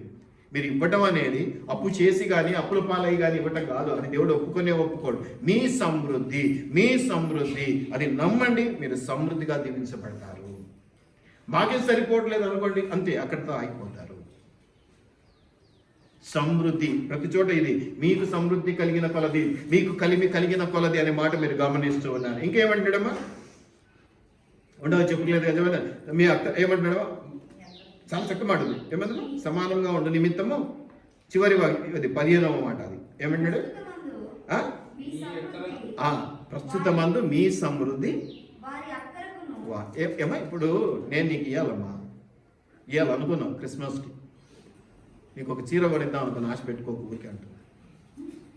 అయితే నాకే చినిగిన చొక్కా ఉంది, నా సంఘంలోనే లోటు ఉంది, నా సంఘంలోనే కష్టం ఉంది. నేను గొప్ప కోసం నీ దగ్గరికి వచ్చి నీకు నేను చీర కొనిస్తే బిల్డప్ అవుతుంది. బిల్డప్ బాబాయ్ ఏమంటున్నాడు దేవుడు? అది అంటే ఇప్పుడు ఇతరులకు ఇవ్వద్దు అనే మాట కాదు అక్కడ అర్థం, ఇవ్వాలనే. కానీ ఎప్పుడు ఇవ్వాలి? నీకు సమృద్ధి కలిగిన. ఈడ ఇవ్వకుండా ఆడికి మార్చటం. చాలామంది చేసేది ఏంటంటే, ఏదైనా సంఘమే అండి, వాళ్ళు పండుగ చేసుకుంటాను, ఈసారి వాళ్ళకి ఇష్టం మా ఊరు సంఘం అంటారు. నేను అది తప్పు పట్టలేను, కానీ దేవుని వాక్యంలో అలా ఉందా అని అనిపిస్తుంది నాకు.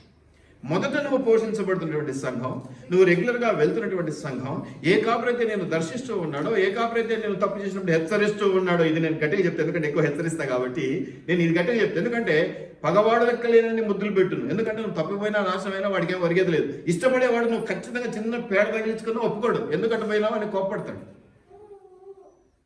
కాబట్టి అటువంటి చోట మనం చాలా వరకు ఏంటంటే ఇప్పుడు నాకున్నాయి, నేను ఫేస్ చేసేది ఈ క్రిస్మస్ సీజన్లో మనకు తగ్గించి ఇంకో చోట ఇవ్వడాలు, మనకు ముందే ముష్టి, దానికి తోడు ఇటువంటిది జరుగుతూ ఉంటుంది. లేదంటే ఈ ఒక్క నెల పాస్టర్ గారు నేను అక్కడ ఒప్పుకున్నాను, ఏమన్నాలో అర్థం కాదు. ఎందుకంటే ఇవ్వమని బలవంతం చేసే అధికారం కాపురులకు లేదు కదా. కానీ విచక్షణ ఇచ్చాడు, మనస్సాక్షి ఇచ్చాడు కదా మనుషులకి. నువ్వు రెగ్యులర్గా వెళ్తున్న సంఘమును పోషించవలసిన బాధ్యత కాపురిని చూసుకోవాలి. అది కూడా నేను చూపిస్తా. ఇదంటే ఏమంటారంటే కాపురి ఏదో గోలేస్తున్నాడు అనుకుంటారు. మీరు చాలా తెలివైన వాళ్ళు, అందుకని దయచేసి జ్ఞాపకం పెట్టుకోండి అమ్మా. ఏమంటాడమ్మా? ప్రస్తుతమందు మీ సమృద్ధి ఇక్కడ నిండుగా ఉంటే అప్పుడు ఇవ్వు. అక్కడ ఈడే కొద్దుగా ఉంది నాయన ఏమన్నా ఇస్తారని అడుగుతా అంటే నేను అక్కడ ఇస్తా ఇక్కడ ఇస్తా అంటే దేవుడు నువ్వు ఇవ్వద్దు. అసలు సంతోషం దేవునికి, ఏం పర్వాలేదు. ఇచ్చావా? ఇప్పుడు ఇదిగో ఏమేమి ఇవ్వాలి, ఎప్పుడు ఇవ్వాలి, ఎంత ఇవ్వాలి, ఎక్కడ ఇవ్వాలి, ఎలా ఇవ్వాలి, ఇప్పుడు నేను మీకు వివరంగా చెప్తున్నాను. అది నా విషయం. మీరు ఇవ్వకుంటే దేవుడు ప్రశ్నించే దేవుడు కాదు. ఇవ్వకుంటే భయం వల్లనో భక్తి వల్లనో బలవంత పెట్టో తీసుకున్న దేవుడు అసలే కాదు. కృప కలిగినటువంటి వాడు, ప్రేమ కలిగినటువంటి వాడు. మీరు ఇవ్వద్దు, ఏమీ భయం లేదు, బాధ లేదు, మీ ఆశీర్వాదాలు కొదువ లేదు, అన్ని సమృద్ధిగా ఇస్తాడు. నువ్వు ఇవ్వలేదు కాబట్టి ఈ నెల నీకు ఆశీర్వాదాలు ఇవ్వననే దేవుడు అసలే కాదు. ఇస్తానని ఒప్పుకున్నావా? ఇదిగో ఈ పద్ధతులు పాటించి తీరవలసినదే. ఈ ప్రయాస, ఈ పని, ఈ యొక్క మార్గం కూడా నువ్వు వెళ్ళవలసినదే. ఇక్కడ ఆపి అక్కడ, అక్కడ ఆపి ఇక్కడ గోడ మీద పిల్లివాటాలు గాలివాటాలు పనికి రావు. ఏమంటే అన్ని మావే, అన్ని మనవే, ఎక్కడ దేవుడే ఇక్కడ దేవుడే. కథలు చెప్పకండి సార్, అవసరత లేని కథలు. ఇక్కడ నిన్ను పోషించే కాపురి ఆత్మీయంగా శారీరకంగా ఆకలితో ఉంటూ ఉన్నాడు. అక్కడ నీవేమో బిల్డప్ ఇచ్చుకొని ఊర్లో, ఇక్కడ మనం రాయించాం కదా పేర్లు, ఆడ రాయించుకోవచ్చు పేర్లు. పలానా ఆయన వచ్చాడు, పలానా ఆయన చేశాడు, పలానా ఆయన ఊరి గురించి వెళ్ళి రక్షించబడ్డాడు. ఇక్కడ ఈ సంఘంలో ఆయన పరిస్థితి ఏంటో ఒక్కసారి ఆ కాపరికి తెలిస్తే బాగుంటుంది. దయచేసి జ్ఞాపకం పెట్టుకోండి, మనం నింపబడ్డ ఇప్పుడు అదే నేను అనేది, నాలో ప్రేమనే లేదు, నేను ఇంకొకరికి ప్రేమను పంచాలంటే నా దగ్గర ఏది సమృద్ధిగా ఉంటుందో అది నేను ఈజీగా ఇవ్వగలుగుతా. ఎందుకంటే నా దగ్గర నిండుగా ఉంది. నా దగ్గర 10 రూపాయలు ఉంటే నేను ఎవరికి ఏమి ఇవ్వలేదు. నా దగ్గర 100 ఉంటే పోనీ లేకపోతే ఒక 10 ఇద్దాం, ఒక 20 ఇద్దాం అని అనుకుంటా. కాబట్టి మీరు మొదట సమృద్ధిగా ఉంటే అప్పుడు పక్కకి వెళ్ళండి. మీ సంఘానికి మీరు సమృద్ధి కలగజేసి ఉంటే, మీ మందిర ఆవరణలో ఆహారం ఉండినట్లుగా మీరు దశమ భాగములను ఇంకా ఏమన్నా అర్పణలు తెచ్చి ఉంటే అప్పుడు వెళ్ళండి పక్కకి. అప్పుడు చూడండి మీ ఊర్ల దగ్గర, అప్పుడు చూడండి. ఇవ్వద్దనే మాట నేను వాడడం లేదు. ఇది సమృద్ధి. అక్కడ పోవాలి, ఇక్కడి నుంచి ఫ్లో వెళ్ళాలి అక్కడికి. దయచేసి జ్ఞాపకం పెట్టుకోనండి. పేరు కోసమో ప్రతిష్ట కోసమో మా ఊరు మా వాళ్ళు తప్పే లేదు, చేసి తీరవలసినదే. కానీ దానికంటే ముందు నువ్వు జాగ్రత్త పడవలసిన అంశం ఏది? ఎక్కడ నీ ఆత్మీయ స్థితి పోగు చేయబడుతున్నదో, ఎక్కడ ఏ కాపరి నీ కొరకు ఉపవాసం పడి ప్రార్థన చేస్తూ ఉన్నాడు. సంవత్సర కాలంలో ఒక్కసారి నువ్వు వెళ్ళి దర్శించుకోవడం తప్పే కాదు, ఇవ్వడం తప్పే కాదు. కానీ మొదట ఏముండాలి నీ దగ్గర? నువ్వు నాకు ఇవ్వాలంటే నీ దగ్గర సమృద్ధి అన్న. నేను ఒకటే మాట అంట, ఓవర్ఫ్లో ఉండాలి, పొంగి పొరుతూ ఉండాలి ఆశీర్వాదం. అప్పుడే నువ్వు నాకు ఇవ్వగలుగుతావు. ఇది జ్ఞాపకం పెట్టు. ఏమంటాడమ్మా? అందరికీ సమానంగా ఉండే నిమిత్తం ప్రస్తుతమందు మీ సమృద్ధి వారి అక్కడకును మరి ఒకప్పుడు వారి సమృద్ధి. అలా వస్తుందా అండి? మీరు మీ ఇంటికి వెళ్ళి మీ ఊరి దగ్గర సంఘాలకు ఇచ్చినప్పుడు, అన్నా పోత మీ సంఘానికి మీ కాపరికి తీసుకెళ్ళండి ఏమన్నా ఇస్తున్నారా వాళ్ళు అక్కడి నుంచి? ఇక్కడేముంది మాట? ఇక్కడ సమృద్ధి కాబట్టి అక్కడికి, అక్కడ సమృద్ధి ఉన్నప్పుడు ఇక్కడికి రావాలి. అలా పెంచి పోషించుకోవాలి, అలా ఆదరించుకోవాలి. నీ కష్టంలో నేను, నా కష్టంలో నీవు చేపట్టి నిలబడాలి, తోడుగా నిలబడాలి. నీ కష్టం వచ్చినప్పుడు నన్ను వాడుకొని, నా కష్టం వచ్చినప్పుడు చల్ అంటే కుదరదు. నువ్వెవరో నాకు తెలియదు అంటే కుదరదు. అందుకని చక్కటి మాట ఉన్నది, ప్రస్తుతం ముందు మీ సమృద్ధి వారి అక్కరకును మరొకప్పుడు వారి సమృద్ధి మీ అక్కరకును సహాయమై ఉండవాలనే. ఎదుగుదలకు సహాయమై ఉండాలి. దేవుని కృపకు లేదంటే ఆ సంఘ అభివృద్ధికి కార్యం అది జరిగించాలి తప్ప నీ పేరు కోసమో గొప్ప కోసమో నేను పేరు వేయించుకుంటా, నేను చేశాను అనిపించుకుంటా, ఇవన్నీ చేయటం వల్ల శ్రమ వేస్ట్, టైం వేస్ట్, ఆశీర్వాదాలు రావండి. మీకు తెలియట్లా. మీరు వెంట్రుకేసి కొండల్లో అవుతుంది అనుకుంటున్నారు, కానీ మీకు జరిగేది ఏంటంటే కొండందవి ఎలకన పడుతున్నారు. మీరు కొండందవి ఎలకన పడుతున్నారు. You're losing everything. ఇలా చెప్తే కాపరి కావాలని ఏదో చెప్తున్నాడు మనసులో పెట్టుకొని ఇవ్వట్లేదు. ఇదే దృష్టి అయిపోయింది మీకు. కష్టం కదా. మారుతారు అనుకున్న వాళ్ళని బాగు చేయొచ్చు, కానీ మారం మేమని కూర్చునేటోళ్ళని మేమేం బాగు చేస్తాం కదా. కాబట్టి దయచేసి జ్ఞాపకం పెట్టండి. ఒకటి మాట చెప్తానండి, ఒక్క మాట నేను చెప్తాను కదా. మంచిగా ఒక కోడిని తెచ్చి పెంచుకున్నాం, మంచిగా పోటీల కోసం పంపాలని, అంటే కోళ్ళ పందాలు ఆడమని కాదు నా ఉద్దేశం, జస్ట్ ఎగ్జాంపుల్ చెప్తున్నా. బాదం పప్పు, పిస్తా పెట్టి దాన్ని పెద్ద చేసిన పుంజు అని చెప్పట్లే నేను, పెట్టాను. అది పక్కింటికి వెళ్ళి గుడ్డు పెట్టి వచ్చింది. నీ పరిస్థితి ఏంటి? నీ ఫీలింగ్ ఏంటి? అమ్మా మరుసటి రోజే కోసుకొని తినేస్తాను. బుద్ధి లేదానా? నేను నిన్ను ఇంత పెంచి పోషిస్తాను అంటే నా పక్కింట్లో పోయి గుడ్డు పెట్టేస్తాను. ధర్మమే కదా అది. అంటే కాపరి అలా చేయకూడదు కాబట్టి మీరు ఎక్కడైనా గుడ్డు పెట్టుకోవచ్చు. మీరు ఎక్కడ కాపరి అలా చేయడు. ముఖ్యంగా డేవిడ్ శేఖర్ పాస్ అలా ఎప్పుడు అన్నాడు కాబట్టి మీరు ఎక్కడైనా గుడ్డు పెట్టుకోండి. నా ఇంట్లో నేను చెట్టు వేసుకున్నా, చెట్టుకి ఏం తెలుసు పక్కింట్లోకి కొమ్మలు పోకూడదని. కొమ్మలు పోయినాయి, కొమ్మలు పోతే ఊకుంటుంది ఆ చెట్టు. దాని సహజ లక్షణం ఏంటి? కాయలు కాస్తాయి. పక్కింటోడు కొమ్మ నా వైపు వచ్చింది కాబట్టి నా పళ్ళు అంటాడు. సహజం, అది కూడా చెప్పు. ఎంతమంది కొట్లాడుకొని చంపుకోవాలి ఇటువంటి విషయాల్లో? ఎందుకు?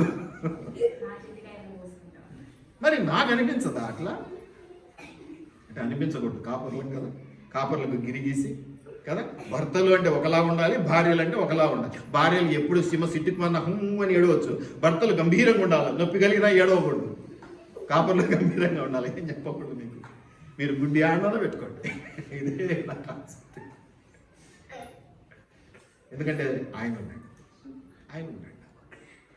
కానీ ధర్మం ఏమిటంటే నువ్వు ధన్యుడవు కావాలి కదా, నువ్వు బాగుండాలి కదా, నువ్వు ఆశీర్వదించబడాలి కదా. ఇది నా కాన్సెప్ట్, ఇది నా పద్ధతి, ఇది నా ఆలోచన కదా. ఇప్పుడు ఒక అమ్మాయి అంటే అబ్బాయి పడుతున్నాడు, ప్రేమించు అని. ఆ అమ్మాయి ఏమో ఏమి అనలే, ముక్కు తిప్పుకునేది, మూడు తిప్పుకునేది, ఇక పెద్ద అందగా తిన్నట్లు ఫీల్ అయింది. బాగానే ఉంది మొత్తానికి కాన్సెప్ట్.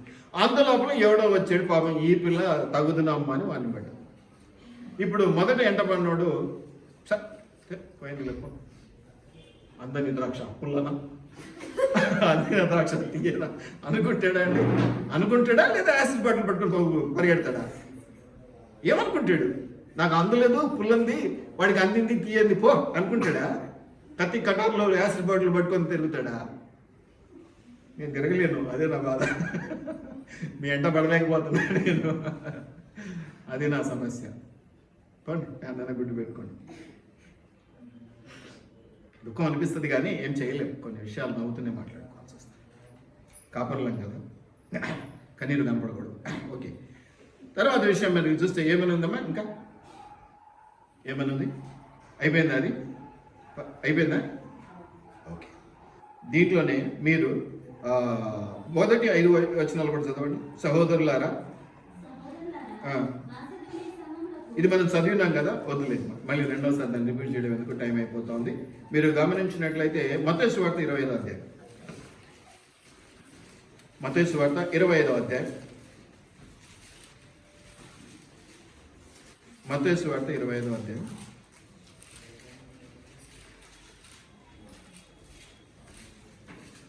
ఇంకా మీద వచ్చి తిప్పలేడు తెలుసా.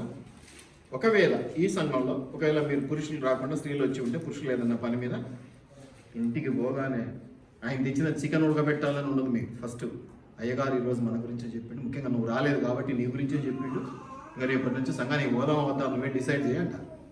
మీ బుర్రలలో ఉంటాయి. ఏ సమ్మక్క అంతేనా? ఆయన రాలేదు కదా, ఎగదోసి ఎగదోసి ఎగదోసి ఈరోజు నీ గురించే చెప్పిండు మొత్తం. మనమే కదా ఏమి ఇయ్యము సంఘానికి అని పుల్లబెట్టి నెక్స్ట్ సండే రారు. ఇప్పుడు చూడండి, సమయానికి రండి అని ఒక్క ఆదివారం చెప్పాను, ఎంతమంది తగ్గిపోయారు ఈరోజు? ఎంతమంది తగ్గిపోయారు? ఏమంటాం వాళ్ళను? సమయానికి రావడం కూడా దేవుని మహిమపరచడమే. కొంచెం శాపగ్రస్తమైన పరిస్థితి, కొంచెం టైంకి రండి అన్నాం అంతేనా? ఒక వాక్యంలో 2 వారాల క్రితం చెప్పిన వాక్యం. 2 వారాల్లో కూడా వాళ్ళు వచ్చింది లేదు, సచ్చింది లేదు. నా గురించి ఎంత చెప్పుకొని ఉంటారో మనకు అర్థమైపోతుంది. ఎందుకంటే కాపరికి తెలుస్తుంటుంది హృదయ స్పందన, మీ గుండెకాయ అంతా నాకు కొట్టుకుంటుంటుంది. దయచేసి జ్ఞాపకం పెట్టుకోనండి. ఏమని అంటున్నదమ్మా ఇక్కడ వాక్యం? మత్తయి సువార్త 6 మొదటి 4 వచనాలు. అమ్మా 25 అది కూడా ఉందండి అమ్మా. 25 దాని తర్వాత అది నేను చెప్పినాను 34 నుంచి 40 వరకు. మత్తయి సువార్త 25 34 నుంచి 40 వరకు. కానీ పెద్ద అవద్దు, మొదటి వచనాలు చదువుతాం.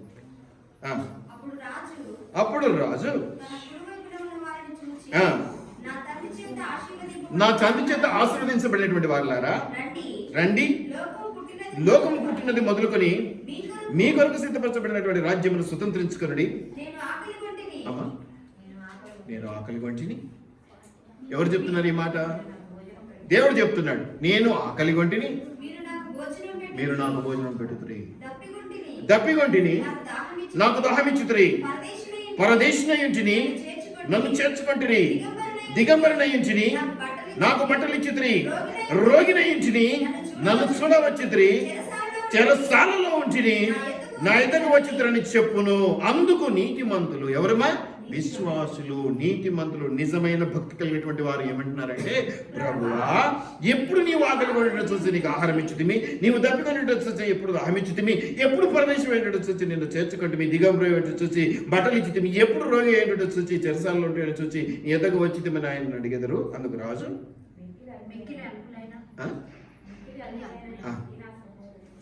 మిక్కిలి అల్పులైన ఈ నా సహోదరులకు ఒక్కరికి చేస్తే చాలయ్యా, నాకు చేసినట్టే. అంటే ఇప్పుడు ఏమంటున్నాడమ్మా? నీ తోటి సహోదరుడు బీద బిక్కి పరిస్థితుల్లో ఉన్నాడు, క్రిస్మస్ చేసుకోలేని పరిస్థితుల్లో ఉన్నాడు. నువ్వు కొత్త బట్టలు తెచ్చుకోవడం తప్పేమీ కాదు. నీ చేతనైతే నీకు ధర్మం అనిపిస్తే ఒక చొక్కా కొని వానికి. అంటే నా శేఖర్ పాస్టర్ లాగా చెప్తాడు, కాపరిగా నాకు తెచ్చి ఏంటని నేను అడగను. మీలో అల్పులైన వానికి అందరికీ అక్కర్లా. నీకు 100 మందికి తెలుసు లేనోళ్ళు, నువ్వు 100 మందికి చేయలేవు, నీ కెపాసిటీ సరిపోదు, నాకు కూడా తెలుసు. కానీ ఒక్కరికి ఆ పూట నువ్వు భోజనం పెట్టు. అదేంటి క్రిస్మస్ అంటే ఏదనుకుంటున్నారు? క్రిస్మస్ అంటే పండగ, పిండి పదార్థాలు, కజ్జికాయలు, లడ్లు కదా, హాస్టల్ నుంచి రావడాలు, చికెన్ బిర్యానీలు చేసుకోవడాలు తప్పు కాదు. మళ్ళీ నేను తప్పు అంటున్నాను కాదు. చేసుకొని ఏం చేయాలి? నువ్వు నువ్వు ఉన్నోడికి పెట్టకు, ఉన్నోడికి పెట్టొద్దని నేను అలా పెట్టు తర్వాత. కానీ అసలు ప్రిఫరెన్స్ ఎవరికి ఇవ్వాలి? అల్పులైన వానికి వానికి ఇంత బువ్వ పెట్టు, నేను 10 సార్లు దీవించిపోతాడు. తిన్నోడు ఏం చేస్తాడు? సమర్థం నాకు ఈసారి పెట్టింది, పెళ్ళిళ్ళకు రాసుకుంటారు, నా పెళ్లికి వచ్చి సమత 100 రూపాయలు పెట్టింది. సమత పెళ్లికి నేనేం పెట్టాలి? 101 పెడితే పాపం, 99 పెడితే తక్కువ అవుతా. మళ్ళీ నిక్కచ్చిగా ఆ పేపర్ కూడా నేను లెక్క రాసుకున్న పేపర్ మామూలుగా దాచిపెట్టుకో, లాకర్లో దాచిపెట్టుకుంటే, ఎందుకంటే లెక్క సరిపోవాలి. అది పోగొట్టుకుంటే సమత ఏమి ఇచ్చిందో తెలియదు, అక్క ఏమి ఇచ్చిందో తెలియదు కదా నాకు. మళ్ళీ రేపొద్దున వాళ్ళ ఫంక్షన్లకు పోయి నేను ఎక్కువ తక్కువలు పెడితే నాకు నష్టం కాదు. ఏంటి ఈ బుద్ధి క్రైస్తవులకు? అవసరమా ఇది మనకి? లోకం అట్లాగే ఉంది, ఉండనివ్వండి. లోకంతో మనకి ఏం పని? క్రీస్తుతో వెలయాటికి ఏం సంబంధం అంటాడుగా వాక్యంలో. లోకం పోనీ అట్లాగే, లోకంలోనే ఉందాం, నీళ్ళలోనే ఉందాం. మనం పడవలుగా, నీళ్లు మన పడవలోకి రాకూడదు, మన హృదయంలోకి లోకం రాకూడదు. లోకంలోనే బతకండి మనం. వాళ్ళు లెక్కలు రాసుకున్నట్టు నువ్వు నేను లెక్కలు పోయిన క్రిస్మస్కు పలానాళ్ళని భోజనం పెట్టి పిలుచుకున్నాం అని నేను చెప్తాను మాట వరుసకి. నేను ఎంతో మందికి చెప్తున్నాను, మీరు మీటింగ్లు పెట్టుకోండి. గురుగుడికి నిన్న చూసామా? నిన్న లక్ష్మీ సిస్టర్ వాళ్ళ ఇంట్లో ఎట్లుంది? కొంచెమన్నా ఎవరికైనా హ్యాపీ అనిపించిందా? లేదు. నేను భోజనాల గురించి మాట్లాడాను. భోజనాలు బ్రహ్మాండంగా ఉంటాయి అందులో. కానీ 5-6 మందిని కొత్త వాళ్ళని తీసుకొచ్చి, వాళ్ళ బంధువులను తీసుకొచ్చి కూర్చోబెడు. వాళ్ళు వాక్యం విని మనతో ప్రార్థన చేయించుకోవడానికి వస్తారు. వాళ్ళలో ఒకరిద్దరు అన్నిలు ఉంటాయి. ఒక కాపరికి అంతకంటే కావాల్సిందే. ఆడిచ్చిన కానుక, పెట్టిన భోజనం గుర్తుండదు కాపరికి. దయచేసి గుర్తుపెట్టుకోండి, ప్రతి అడుగులో దేవుని మహింపరచాలి. అలాగని మనం మంచి వాళ్ళము ఇది కాదని, చిన్న పిల్లలు పడతా ఉన్నాం, లేస్తా ఉన్నాం, కడుక్కున్నాం, పోతా ఉన్నాం. నేను సస్వర్యం అని చెప్పుకునేటోడు అబద్ధం చెప్తున్నాడు. నేను పడిపోయేటోనమ్మా, పడుకుతా, కడుక్కుంటా. ఇది నేను, ఇది నేను మనిషిని. నాది పడే స్వభావం, నేను మనిషిని. కానీ పడితే అట్లాగే ఉండిపోయి నేను లేచి నిలబడతా. నా బుడదని నేను కడుక్కుంటా, దేవుని కొరకు నిలబడాలని ప్రయాసపడతా. ఇది నా లక్ష్యం. ఇది నేను పోగొట్టుకోను. నేను పడను చెప్పను, నేను అవసరం లేదు. అలా చెప్తే మళ్ళీ అబద్ధం అంటుంది. నేను అనుకుంటాను అలా అబద్ధం. దయచేసి జ్ఞాపకం పెట్టుకోండి. ఇంకేమంటాడమ్మా? ఇంకేమనలేదు సార్ అంటాడు. ఎందుకు సార్ అంటారు? మత్తయి సువార్త 6:1 ఇదే తెరిచాం కాబట్టి ఒకసారి చూడండి. 6వ అధ్యాయం 1-4 వచనాలు. ఇప్పుడు నేను చెప్తున్నాను కదమ్మా, ఏమేమి ఇవ్వాలి, ఎవరికి ఇవ్వాలి, ఎక్కడ ఇవ్వాలి, ఎలా ఇవ్వాలి అని చెప్తూ నీవు ఎలా ఉండాలి అనేదాన్ని కూడా చూపిస్తున్నాను. మొట్టమొదటిది ఏంటి? సంతోషంతో ఇచ్చాలి, చీర్ఫుల్గా ఇవ్వాలి అనేది చూస్తున్నాను. శక్తి కొలది ఇవ్వాలి, శక్తికి సామర్థ్యానికి మించి ఇవ్వాలి. శక్తి వేరు, సామర్థ్యము వేరు. దయచేసి గుర్తుపెట్టుకోండి. సామర్థ్యము కొలది, శక్తికి మించి. దయచేసి జ్ఞాపకం పెట్టుకోండి. ఇవన్నీ వివరించాలంటే నాకు 2 గంటలు పడుతుంది. మళ్ళీ నన్ను తిట్టుకుంటారు, మళ్ళీ రారు కొత్తలు. శక్తి వేరు, సామర్థ్యము వేరు. ఇది తెలుగు పదాలు, ఇంగ్లీష్లో మీరు చూసుకొని అది ఏమిటో అర్థం తెలుసుకోండి. ఇంకా ఏమంటాడమ్మా? 6వ అధ్యాయం 1-4 వచనాలు. బిల్డప్ బాబాయిలు. క్రైస్తవులు ఎవరయ్యా అంటే బిల్డప్ బాబాయిలు. ఇస్తారు, అమ్మో వెను తీయరు. కానీ ఎన్ని పేపర్లకు ఇస్తున్నావు? ఎంతమందికి తెలుస్తుంది దీని గురించి? అందరికీ కనిపిస్తుందా లేదా అన్నాడు దేవుడు. ఏమన్నాడు?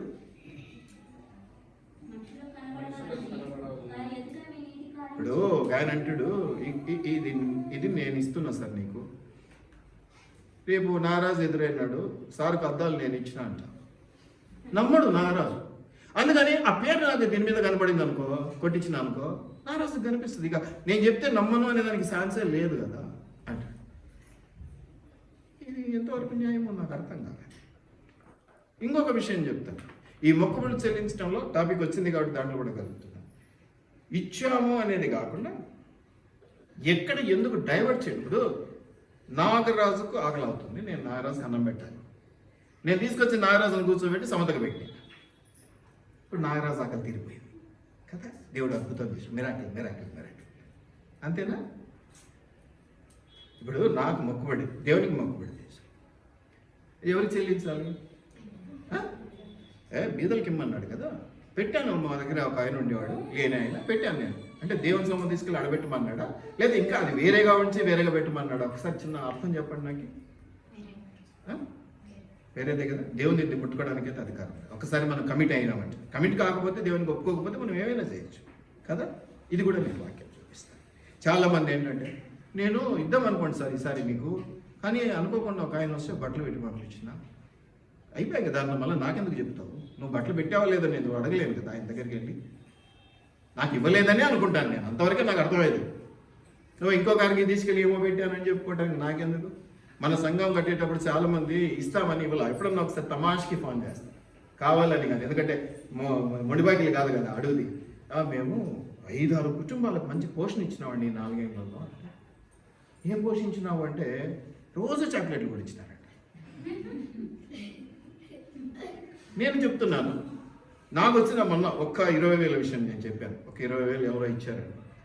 నేను ఫస్ట్ యాక్చువల్గా మన చర్చి పిల్లకే ఇద్దామని ఒక ఆలోచన ఉండింది, కానీ వాళ్ళు పెద్ద ఇంట్రెస్ట్ చూపించలే. వాళ్ళు ఈరోజు రాలేదు కూడా, అందుకని చెప్తున్నా ధైర్యంగా. ఎందుకంటే మీకు ఇద్దామనుకుని మనసు మార్చుకునే అంటే మళ్ళీ నా మీద కొట్లాడుకొస్తారు. వాళ్ళకి నేను చెప్పిన ఇస్తా, కానీ నాకు కొన్ని రూల్స్ ఉన్నాయి. ఎన్ని మార్కులతో పాస్ అయినారు ముందుది. ఎందుకంటే నేను ఒక ఇంజనీర్ను కాబట్టి ఇష్టారాజ్యంగా నువ్వు ఫెయిల్ అవుతుంటే నీకు ఇస్తూ ఉంటే అంటే నాకు కుదరదు, నా వల్ల కాదు. కాబట్టి ముందు సంవత్సరం ఎన్ని మార్కులతో పాస్ అయిందో ఆ మార్కు లిస్టు ఇది సార్ నాకు నేర్పించినారు, ఇవి కావాలని మేము అడిగినప్పుడు అని నాకు కూడా అవి అని పెట్టాను. పెడితే వాళ్ళు ఏం జరగల, వాళ్ళు ఏం కదల, ఏమంటే విషయం ఫెయిల్ అయినారు. సరే ఫెయిల్ అయిన విషయం నాకు కూడా తెలుసు అనుకోండి, అది వేరే విషయం. వాళ్ళు దాచినంత మాత్రం నాకు తెలియకుండా పోద్దా అనేది. సరే ఏదైనా కానీ ఒకసారి ఏదో లేదు సార్ ఇస్తే సార్ బీదల్లో అంటే అయిపోయాయి కదా, చూసి ఇట్టిట్ట పోతున్నారు వాళ్ళు. ఇంక నేనేం చేయను వాళ్ళకి, అందుకని తీసుకెళ్ళి మన సంఘస్థులు కాకుండా దూరంగా ఇచ్చేసాను. ఎందుకంటే మళ్ళీ నాకు కూడా అనిపించకూడదు, వీళ్ళని చూసి వీళ్ళకి అనవసరంగా ఇస్తే, వీళ్ళు అనవసరంగా చర్చికి కూడా రారు, వీళ్ళకి ఇస్తే నేను చేతులు నలుపుకోకూడదు, పళ్ళు నూరకూడదు మిమ్మల్ని చూసి. కాబట్టి ఇప్పుడు వాళ్ళు ఎవరో అయిపోయారు, అందులో అన్యులు పాపం దేవుడిలాగా దండం పెడుతూ ఉంటారు ఎప్పుడన్నా ఫోన్లో. చాలు, నన్ను ప్రేమించి నా కోసం కొంచెం మంచి ఆలోచన కలిగిన వాళ్ళు ఒకళ్ళు సంపాదించుకోగలిగాను. అన్యాయపు సిరి వలన స్నేహితులను సంపాదించుకోగలిగాను. ఎక్కడ ఇస్తున్నామో ఎలా ఇస్తున్నామో అని చాలా జాగ్రత్తగా ఉండాలి. ఏమంటాడమ్మా, చూడవలనని మంచి కార్యాలు నీతి కార్యములు చేయకుండా జాగ్రత్త పడు, లేని ఎడల పరలోకమందున్న నీ తండ్రి ఏమా ఎంత చక్కటి మాట ఏమా, ఫలము పొందారు. 6వ అధ్యాయంలో మొదటి 4వ వచనం చక్కటి. అట్లయితే మీరు ఏదైనా చూడండి, నీ ధర్మం రహస్యంగా ఉండే నిమిత్తం నీ కుడి చేయి చేయనది నీ ఎడమ చేతికి తెలియక ఉండవలెను. అట్లయితే రహస్యమందు చూసి నీ తండ్రి నీకు రహస్యమందు ఉన్నటువంటి తండ్రి నీకు రిటర్న్ గిఫ్ట్ ఉంటుంది. రిటర్న్ గిఫ్ట్ కొన్ని ఫంక్షన్లకి ఎంత రిటర్న్ గిఫ్ట్ ఇస్తారు. దేవుని దగ్గర కూడా తెచ్చుకోవాలంటే ఇలా ఉండాలి.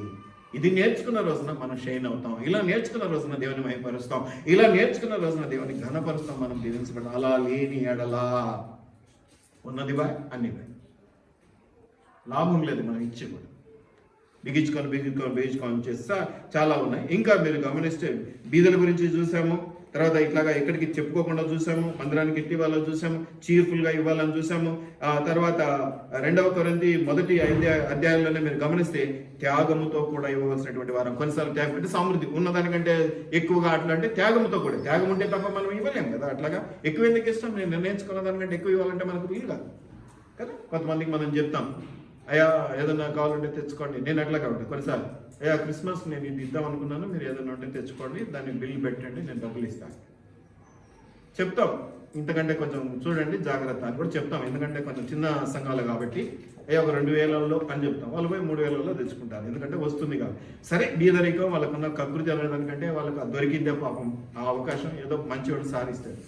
నేను 2 అంటే నువ్వు 3 తెచ్చుకుంటావు, నేను ఈ అప్పటి వాడు చావడు, నేను కదా వాడిని రెచ్చగొట్టి పంపించింది, నేను ఏమన్నాను సరేలే అని 3 ఇచ్చేస్తాను.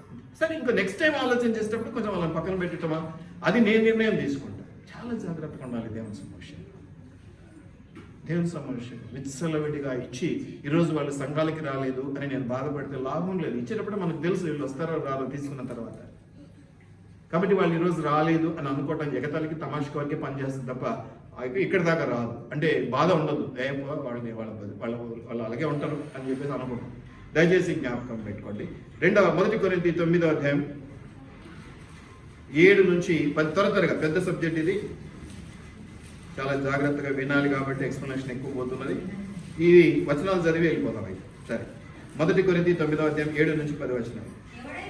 ఎవడైనను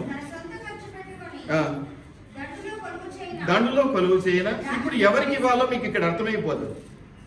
మొట్టమొదటి బీదలకు ఇవ్వాలి, త్యాగబుద్ధితో ఇవ్వాలి, చీర్ఫుల్గా ఇవ్వాలి, అన్ని బాగానే ఉన్నాయి. ఎంత ఇవ్వాలి అంటే సమృద్ధిగా ఇవ్వాలి, స్తోమతకి మించి ఇవ్వాలి, సామర్థ్యానికి మించి ఇవ్వాలి, ఇవన్నీ కూడా చూశారు. ఇక్కడ మీకు అర్థమైపోయినాక మీరు చెప్పాలి నాకు చదివిన వాడు ఎవరి గురించి చెప్తున్నాడు చెప్పండి. ద్రాక్ష తోట వేసి దాని ఫలము తినని వాడెవడు? మందను కాచి మందును కాచి మంద పాలు త్రాగని వాడెవడు? ఈ మాటలు మనుష్యరీతిగా చెప్పుచున్నానా? ఆ ధర్మశాస్త్రము కూడా ఈ మాటలు లోకాచారమును బట్టి చెప్పుచున్నానా? ధర్మశాస్త్రము కూడా వీటిని చెప్పుచున్నది. అంటే ఇప్పుడు ఎవరి గురించి చెప్తున్నాడు ఇవన్నీ? మందను కాచి మందపాలు తాగాలి అంటే ఎవరి గురించి చెప్తున్నాడు? కాపరికి ఇవ్వాలనా? ఇంకా కొంతమంది కాన్సెప్ట్ ఏంటంటే చిన్న సంఘం ఏం ఖర్చులు ఉంటాయండి, ఆ కాపరి బయట పోయి మస్తుగా తెచ్చుకుంటాడండి. నీ అబ్బసొత్తు అయితే కాదు కదా. వాళ్ళు ఇచ్చేది ఏదో, వాళ్ళు ఆశీర్వాదం ఏదో వాళ్ళు ఇస్తారు. అది మీకు నేను చెప్పే అవకాశం కూడా ఉండదు కదా. కొన్నిసార్లు చాలా విపరీతంగా ఆలోచన చేస్తారు. ఇచ్చేదేమో మళ్ళీ 500 నోట్ మీద నుంచి ఎక్కడికి పోయింది చెయ్యి, 10 రూపాయల నోట్ మీదకి పోయింది. ఆలోచించే విధానం మాత్రం అక్కడ దొరుకుతుంది, ఇక్కడ దొరుకుతుంది. అందుకే కాపర్లు కూడా ఏంటంటే ఎంతవరకు విశ్వాసుల దగ్గర దోచుకోవాలో అంతవరకు దోచుకొని వదిలేస్తారు. పిండిన కాటికి పిండి, ఇన్కమ్ ట్యాక్స్ లెవెల్లో పిండిన కాటికి పిండి, ఇటు జాలు ఇంక పోతే పోతాడు ఉంటాడు. ఎందుకంటే గ్యారెంటీ లేదు, ఇవాళ వస్తావు రేపు వస్తావా లేదు, ఎవరికి గ్యారెంటీ? నాలంటోడు ఊడబట్టుకొని పీకి అమ్మ ఈ కష్టం ఉంది ఆ కష్టం ఉంది, నేను ప్రార్థన చేస్తే ఇలా చేద్దాం అని ప్రోత్సహించుకుంటూ బలపరుచుకుంటూ ముందుకు వెళ్ళి చివరికి వచ్చిన తర్వాత అన్నీ అయిపోయిన తర్వాత ఇక్కడేముంది అని అనుకుంటే మనం ఏం చేయలేం కదా, బలవంత పెట్టి కూర్చోబెట్టలేం కదా. కాపరు మందను కాచి అంటే ఇప్పుడు ఎవరిని పోషించాలి? కరెక్ట్గా చెప్పు, నువ్వు అన్నది కరెక్టే, కొంచెం ఇంకా దానికి ఏదైనా కలదు. ఏ విశ్వాసాలు ఏ కావాలి అంటే ఈ సంఘానికి వస్తున్న విశ్వాసాలు ఆ కాపరిని, ఆ సంఘ విశ్వాసాలు ఈ కాపరిని. అది క్లారిటీ ఉంది. ఏ సంఘ విశ్వాసాలు ఆ కాపరి. కొత్తలో అప్పుడప్పుడు బిజినెస్కి వెళ్ళినప్పుడు చాలానే వెళ్ళేవాడిని, ఆశీర్వదిస్తే మంచిది కదా అని. ఆయన ఎన్నో చేసేవాడు కుటుంబంలో. ఇట్లా కాదేమో అని వాక్యం ప్రకారం హెచ్చరిస్తూ ఉంటే పాపం పట్టుకోలేక నా ఇంటికి 15 మంది పాస్టర్లు వస్తారన్న వాళ్ళకి. ఎవ్వడూ ఇట్లా చెప్పడు, నువ్వు ఒక్కడో ఇట్లా చెప్తా ఉంటాడు. ఆ సార్ నుంచి నేను ఇంకా వాళ్ళ ఇంటికి పోవాలి. ఎందుకు? 15 మంది వస్తారు, ఇక నేను వాళ్ళలో పోయి ఏం చెప్తాను? నేను చెప్పేది ఏదో ప్రత్యేకంగా నాకు దేవుడు బయలుపరిచినది, అది తప్పో ఇది ఒప్పో ఇది ఏదో చెప్పి రావాలి. అది కదా నా బాధ్యత. అందుకే కదా నన్ను అక్కడికి పంపిస్తున్నాడు. 15 మంది 14 మంది వచ్చి పొగిడి కానుక తీసుకుపోతా ఉంటే 15వ వాడిని నేను నోరు మోసుకొని పోయి కానుక తెచ్చుకోకుండా పోయి అన్న ఇది ఇట్టగాదేమో అట్టగాదేమో అంటే ఎందుకు ఊరుకుంటాడు ఆయన? ఇది ఒకటి ఎక్కువైపోయింది. ఎందుకంటే కాపర్లు కూడా పాపం విలేజ్ నుంచి వస్తారు, పాపం మన ఊరోళ్ళు ఉండాలని ఒక విజిట్స్ పెట్టుకుంటారు లిస్ట్. నాకు తెలిసి నాకు పాస్ ఉన్నాడు పాపం, ఆయన టెలిఫోన్ డైరెక్టరీ అని ఉంటుంది, బిఎస్ఎన్ఎల్ డైరెక్టరీ ఇవన్నీ ఉంటాయి కదా. పాపం బిఎస్ఎన్ఎల్ డైరెక్టరీ పెట్టుకుంటాడు ఆయన. క్రిస్టియన్ పేర్లన్నీ నోట్ చేసుకుంటాడు. మొత్తం ఈరోజు సరూర్ నగర్ ఎంతమంది ఉన్నారు లిస్టు, వాళ్ళ ఫోన్ నంబర్లు, వాళ్ళ అడ్రస్లు లైన్ అప్ పెట్టుకొని పోతాడు. పాపం పోషించే వాళ్ళు కూడా ఉన్నారు. కానీ ఎక్కడ ఏంటంటే నేను ఇక్కడ పంట వేసి ఇప్పుడు చెప్పాను చూడు, నేను నా కూడా ఇక్కడ పెడితే గుడ్డి అన్న పెడతానంటే ఒప్పుకుంటా? నేను ఇక్కడ శ్రమ పడుతూ ఉన్నాను, నేను ఇక్కడ వారి కొరకు ఆత్మీయంగా పోరాడుతూ ఉన్నాను. ప్రార్థన అనగా పోరాటం అండి, అది నేను మీకోసం చేస్తున్నాను. ఏదో తూతు మంత్రంగా అలా పోయి ఇలా పోయి చెప్పట్లేదు నేను. కాబట్టి మందను కాచేవాడికి మందపాలు తాగే రైట్, చక్క మాట చెప్పు, రైట్, హక్కు ఎవడిస్తాడమ్మా ఒకటి మాటలకి. ఇంకా చదవండి పైన, కళ్ళ ముద్రకొచ్చిన ఎద్దు మూతకి చిక్కం పెట్టవద్దు అని మోషే ధర్మశాస్త్రంలో వ్రాయబడి ఉన్నది. దేవుడు ఎడ్ల కొరకు విచారించుతున్నాడా? ఈ మాట ఉదాహరణగా ఎడ్ల గురించి చెప్తున్నాడా, కాపర్ల గురించి చెప్తున్నాడా? That's all. నువ్వు నిర్ణయించుకున్న కలదు నీవు. ఆయన ఉందా లేనోడా ఉన్నోడా సర్వీస్ ఏం చేస్తున్నాడో అది ఆయనకు లెక్క అప్పగించుకోవాలి. నీ దగ్గర తీసుకున్న ప్రతి పైసాకు మొదట నీకంటే ముందు నేను ఎవరికి లెక్క అప్పగించుకోవాలి? విచ్చలవిడిగా చేయటానికి వీలుగా. ఒక్కరికి 100 రూపాయలు ఇచ్చాను అంటే అయ్యో ఎట్లు ఇస్తున్నాను, ఎవరి దగ్గర నుంచి వచ్చింది, ఎవరి కోసం నేను ప్రార్థన చేయాలి అని ఆలోచించుకొని ఇవ్వాలి. అందుకే నేను ఒక మాట అంటే అపాత్ర దానము పనికి రాదు. ఇంకా ఏమైనా ఉండేమా? విచారించుచున్నాడా? అవును, మన కొరకే దీనిని చెప్పుచున్నాడు. దయచేసి జ్ఞాపకం పెట్టుకోండి. ఇంకోటమ్మా, 1 తిమోతి, టైం అయిపోతుంది. 1 తిమోతి 5:17. 1 తిమోతి 5:17. బాగుగా పాలన చేయు పెద్దలను విశేషముగా వాక్యమందులు ప్రయాసపడు వారిని ఏందమ్మా వినపడ్డాంలే కొంచెం అవమానించుకుంటే చాలు. ఇంటికి పిలిచి మంచినీళ్ళు లేకుండా పక్కకు పంపించే వాళ్ళు కూడా ఉన్నారమ్మా ఈరోజు. అయ్యగారు చాలా దూరం నుంచి వచ్చారు, మంచినీళ్ళు తాగుతారని కూడా లే. ఎందుకు వచ్చింది ఎందుకంటే అప్పుడే బిగ్ బాస్ చూస్తా కాబట్టి రాగానే బిగ్ బాస్ కట్టేసి ఉంటారు. ఏమైందో బిగ్ బాస్ సత్తా పోతుంది అయ్యగారు వచ్చి ప్రార్థన చేసి పోయే లోపల. ఏమైతుందో టీవీ ఆఫ్ చేసి రావాలంటేనేమో మనసు కష్టం, ఆఫ్ చేసి వస్తేనేమో మాటలతోనో వాక్యంతోనో అయ్యగారు కొన్ని మాటలు చెప్పి చెడు కూడా ఆడుకొని పోతాడు. మళ్ళీ ఎందుకు వచ్చింది తిప్పలు?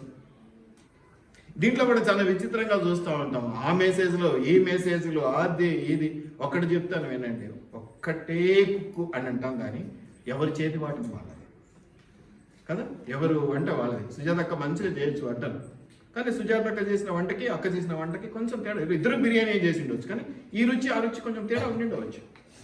అందరూ ఒకేలాగా చేస్తారని చెప్పలేదు. ఎవరి కాన్సెప్ట్ వారిది, ఎవరి బేస్మెంట్ వారిది, ఎవరి ఫౌండేషన్ వారిది. మన సంఘం యొక్క ఫౌండేషన్ ప్రేమ. ప్రేమ ద్వారా కట్టబడాలి, దేవుని కొరకు త్యాగ బుద్ధితో ప్రవర్తించాలి, ఇలాంటి కొన్ని కాన్సెప్ట్. కొంతమంది ఇచ్చుట అనే మీద కట్టుకుంటూ వస్తారు, కొంతమంది ఇంకొకటి త్యాగం అనే మీద కట్టుకుంటూ వస్తారు. దయచేసి జ్ఞాపకం పెట్టుకోనండి. ఏమైనా ఉందమ్మా తర్వాత? ఎందుకు నూర్చెడి ఎద్దు మూతికి చిక్కమ్మ పెట్టవద్దు కదా. ఎద్దు ఏం చేస్తుంది? అవన్నీ పొలంలో అవన్నీ చేస్తూ ఉంది, అప్పుడు అవన్నీ పడుతుంటాయి, గింజలు పడుతుంటాయి, గడ్డి పడుతుంటుంది కదా. కాబట్టి తను పని చేస్తుంది కాబట్టి ఏం చేయాలి? అది తినాలి. కానీ ఈ రైతు ఏం చేస్తున్నాడు? మూతికి తినకుండా అడ్డం పెడుతున్నాడు. అలా పెట్టవద్దు అంటున్నాడు. అంటే తినవనే చెప్తున్నాడు దేవుడు. ఇంకా మాలాంటి మంచి కాపులు తినడంలా పొదుపు అంటాం. కొంతమంది కానుకించిన వద్దమ్మా. మీరు గమనించారేమో, మీరు అక్కడ సిస్టర్ వాళ్ళ ఇంట్లో నేను తీసుకోనని చెప్పేసి వద్దమ్మా, మీరు కొత్త వాళ్ళు గెస్ట్లు వద్దాం, మీకు ఏదైనప్పుడు మేలు జరిగితే అప్పుడు చూద్దాం, ఎత్తురుకోండి. ఇది కాపరిగా పెట్టుకుంటే అది వేరు. ఆయన సామర్థ్యమో ఆయన మంచితనమో లేదా దేవుడు అనుభవాలు ఇవ్వలేదేమో, వాళ్ళ దగ్గర తీసుకొద్దని ఏమన్నా ప్రేరేపణ వచ్చిందో, బీదోళ్ళు వాళ్ళతో ఏం తీసుకుంటా వదిలే అన్నాడు, బయటికి వాడు నీకు అంతకంటే ఎక్కువ ఇస్తా అంటాడు కొన్నిసార్లు. కాబట్టి ఇవన్నీ ప్రేరేపణలను బట్టి మేము వద్దంటాం. కానీ మీరే మూతికి చిక్కం పెడితే నువ్వు ఎట్ట తింటావు నా సొమ్ము అన్నట్టుంటే ఎట్లుంటుంది కదా. లిమిట్ పెట్టుకోవడం, ఇంటి అనడం కదా, కొంచెం ఇంక్రిమెంట్ కదా. నువ్వు పని చేస్తూ ఉంటావు, సంవత్సరం అయింది, జీతం పెంచమని అడగవా? మరి కాపరికి మాత్రం అంతే ఇస్తావు ఎందుకు? సంవత్సరం అయింది, 5 సంవత్సరాలు అయింది, జీతం పెంచొద్దా కాపరికి మాత్రం? ఈ జీతం ఎవరు ఇవ్వాలి? నువ్వేం పని చేస్తున్నావు చూడు, పొట్ట పెరిగింది నీకంట, ఏం చెప్తావు? కానీ ఈ పొట్ట ఉపవాసంలో పెరిగింది కదా. రోజు ఫ్రెండ్స్కే తెలుసు నేను ఏం తింటానో, ఎంత తింటానో, ఏం కదా. దయచేసి జ్ఞాపకం పెట్టుకోండి. ఒకటి గుర్తుపెట్టుకోండి అమ్మా, ఇక్కడికి వచ్చి నిద్రపోతూ ఉన్నాను నీవు ఇంకో సంఘానికి వెళ్ళి యాక్టివ్గా ఎలా ఉండగలుగుతావు? ఇక్కడికి వచ్చి ఈ సంఘంలో నువ్వు నిద్రపోతున్నావు, నేను ఆ సంఘంలో అంటే అర్థం ఏంటి? నీకు ఇక్కడ బాగలేదు అక్కడ బాగుందని ఏదో ఒకటి చూస్ చేసుకో. మరి అట్లా కూడా లేకుండా దేవుని అవమానకరంగా మనం ప్రవర్తి. ఇక్కడ నువ్వు అనేది కాపరికి కాదు అవమానకరం, ఎవరికి? దేవునికి అవమానకరం. ఇది జాగ్రత్తగా ఉండాలి. మనం నీకు అప్పగింపబడినటువంటి సంఘంలో నువ్వు యాక్టివ్గా లేవు, సోమరిగా ఉన్నావు, నిద్రపోతూ ఉన్నావు, ఎందుకులే అనుకుంటున్నావు, లేకపోతే ఎప్పుడు నేను తిడుతూ ఉంటాడు, ఎందుకు వచ్చిన తిప్పలు ముట్టొద్దు అనుకుంటున్నావు, బాగానే ఉంది. నువ్వు ఇంకో సంఘానికి వెళ్ళి ఏం చేస్తావు? నేను చేస్తాము, నేను చూస్తాము, బిల్డప్. ఎందుకు అక్కడ నీకు పేరు, నీ ప్రతిష్ట, నీ బిల్డప్, నీకు శిలాక్షరాలు అట్లా వస్తాయి. దేవుడు గమనించడా ఏది ఎక్కడ చేస్తున్నావు, ఎందుకు చేస్తున్నావు అని. కాబట్టి పనివాడు చీతములకు బదులు.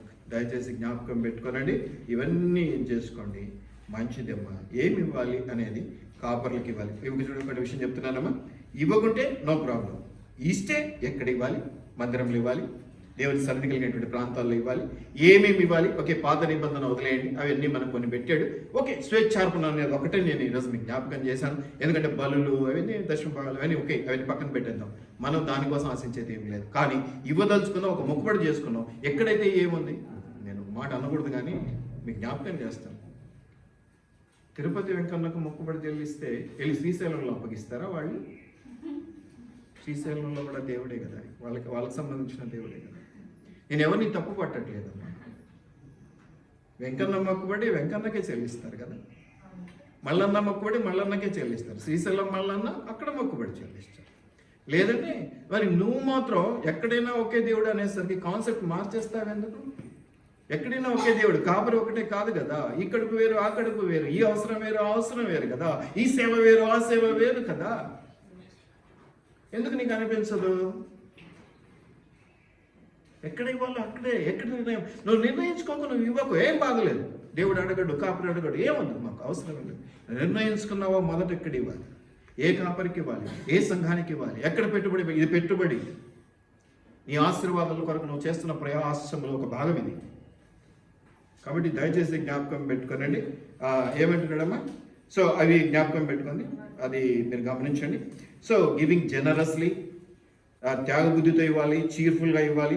తర్వాత జనరస్లీ, దీనికి ఇంగ్లీష్లో ఒక మాట ఏంటంటే డిస్క్రీటింగ్లా ఏదో వస్తుందమ్మా. అది దాంట్లో ఏమైనా ఉంటుందంటే తెలుగులో డైవర్ట్ చేస్తే విచక్షణతో ఇవ్వాలి. అంటే దేవుడు జ్ఞానం ఇచ్చాడు, మీ యొక్క సంపద లేదా ముత్యములను పందులు ఎదుట వేయకండి. ఎక్కడ దుర్వినియోగం చేయబడుతుందో, ఎక్కడ అది వెంటనే లాకర్లకు వెళ్ళిపోతుందో అక్కడికి దాన్ని మనం ఇవ్వాల్సింది. సేవకు, పనికి ఎక్కడ ఏం కథ అనేది తెలుసుకొని ఇవ్వాలి అనేది మనం గమనించుకోవాలి. అవసరతలు ఉన్న వారికి ఇవ్వాలి, పాస్టర్స్కి, చర్చెస్కి ఇవ్వాలి, మిషనరీస్కి ఇవ్వాలి, మినిస్ట్రీకి ఇవ్వాలి.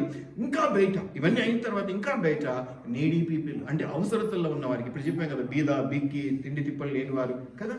ఏదో క్రిస్మస్ రోజు వెళ్ళి చలికి వణుకుతూ రోడ్డు మీద పడుకున్న నలుగురికి మనం బ్లాంకెట్స్ ఇచ్చేసి చక్కగా 2 ఫోటోలు తీసుకొని 4 పేపర్లకు ఇచ్చుకుంటే కుదరదు. ఆ దేవుడు ఒప్పుకోడు. కాబట్టి చాలా జాగ్రత్తగా చేయాలి. ఇవన్నీ వదిలేసేస్తే మత్తయి సువార్త 22, 20, 21 చదివేసి మనం ముగించేద్దాం. ఏమి ఎట్లా అనేది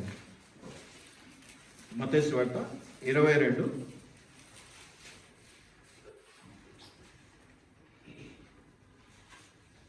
మత్తయి సువార్త 22, 20, 21. అప్పుడు ఆయన, అంటే యేసుప్రభువు చెప్తున్నాడు వాళ్ళకు ఏమని, ఏమి ఎట్లా అని ఒక పన్ను రూక తెచ్చి వాళ్ళు అడిగితే ఆ రూక నా దగ్గరికి తీసుకురండి అన్నాడు. అక్కడ నుంచి స్టేట్మెంట్ అమ్మా.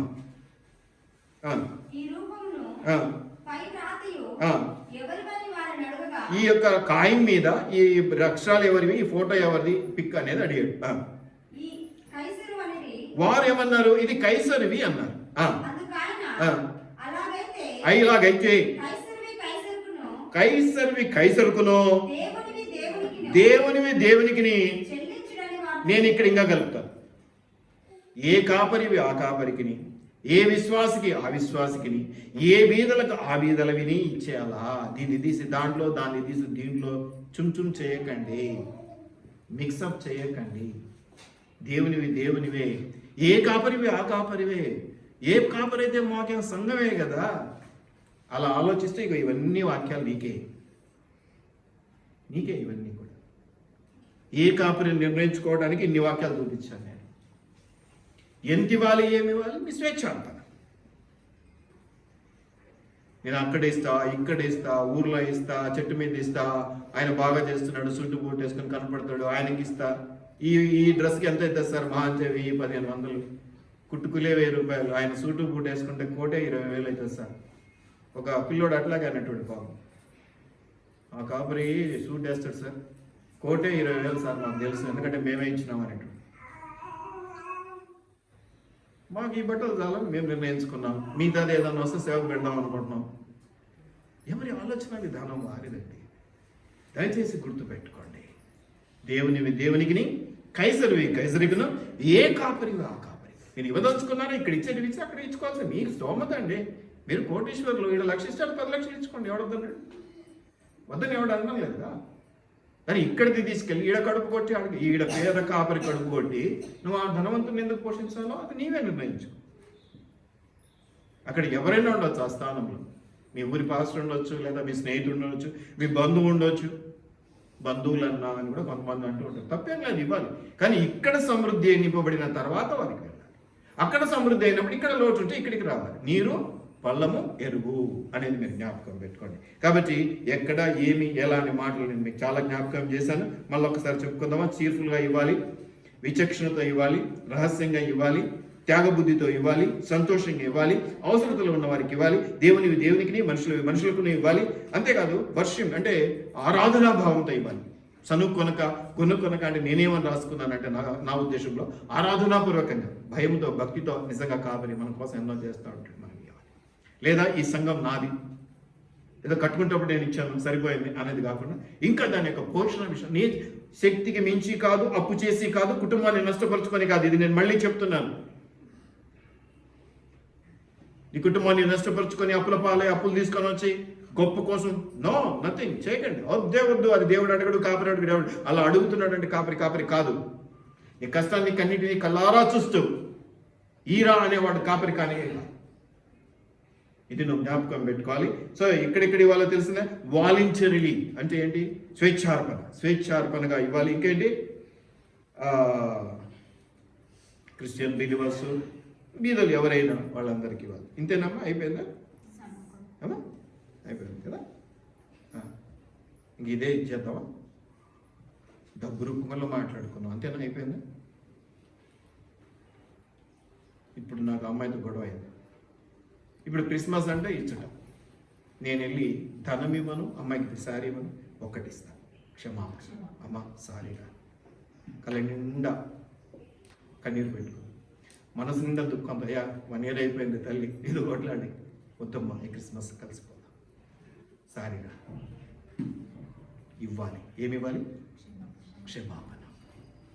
ఇంకా కొన్ని చోట్ల ప్రేమ, ఇంకా కొన్ని చోట్ల ఇంకేదో, ఇంకా కొన్ని చోట్ల ఇంకేదో. మీరు అనుకున్నటువంటి ధనము అన్న దగ్గర ఆగిపోకండి. ఈ క్రిస్మస్లో మీరు ఇవ్వవలసినవి ఇంకా చాలా ఉన్నాయి. మర్యాద కదా, కొంతమందిని మనం అమర్యాదగా చూస్తూ ఉంటాం, తక్కువ వారనో లేకపోతే ఇంకేదనో. ఏమి ఇవ్వాలి వాళ్ళకి? మర్యాద ఇద్దాం. ఇచ్చుట కదా, ఏమైనా ఇవ్వచ్చు. ఇంకా నీకు ఇంకో విషయం చెప్పనా, ధనం అంటేనే కష్టం, ఇవి చాలా సులువు కదా. ఇక్కడ నుంచి వచ్చేస్తాయి గబక్కిన. సారీ బేటా, ఏదో లేరా, అప్పుడు అట్ట అయిపోయింది, సంవత్సరం నుంచి కడుపులో పెట్టుకున్నావా, వదిలేరా అదే అంటే. ఎట్లుంటుంది ప్రేమ? ఎట్లుంటుంది మళ్ళీ ఆ కలిసిపోయేటువంటి మనస్తత్వం? ఎట్లుంటుంది ఆ బాండ్? మళ్ళీ రీఫిక్స్ అయ్యేటువంటి బాండ్. ఇది ఫెవికాల్తో కలిగించింది కాదు కదా, అతికిచ్చింది కాదు కదా. ఎట్లుంటుంది అన్న? ఒక్కసారి పడిపోయి నిలబడ్డామంటే మళ్ళీ పడిపోవడం జరగదు తెలుసా. ఎన్ని గొడవలు వచ్చినా బాగుంటాం మళ్ళీ మనం. అందుకే నేను కొట్టుకుందాం తిట్టుకుందాం కలిసి ఉందామంట. అది కుటుంబాలైనా సరే, స్నేహితులైనా సరే, బంధువులైనా సరే, ఎవరైనా సరే, ఏదైనా ఉంటే వెంటనే ఏదో ఇలా అని చెప్పుకోవడం, మళ్ళీ కలిసిపోవడం, అడిగేసుకోవాలి, కడిగేసుకోవాలి, మళ్ళీ కట్టుకోవాలి, కలిసిపోవాలి. ప్రార్థన చేసుకుందాం. ప్రభా నీకు వందనాలు, తండ్రి నీకు వందనాలు. ఇదిగో క్రిస్మస్ సీజన్లో ఉన్నాం, ఇచ్చుటాన్ని అంశాన్ని మళ్ళీ జ్ఞాపకం చేసుకున్నాం. ఒట్టిగా ధన విషయమే కాదు నాయన, ప్రేమ విషయంలోనూ, క్షమాపణ విషయంలోనూ, ఇంకా ఇవ్వాల్సినటువంటి ధర్మాల విషయంలోనూ కూడా నాయన మేము ముందుండేలా మాకు సహాయం చేయండి.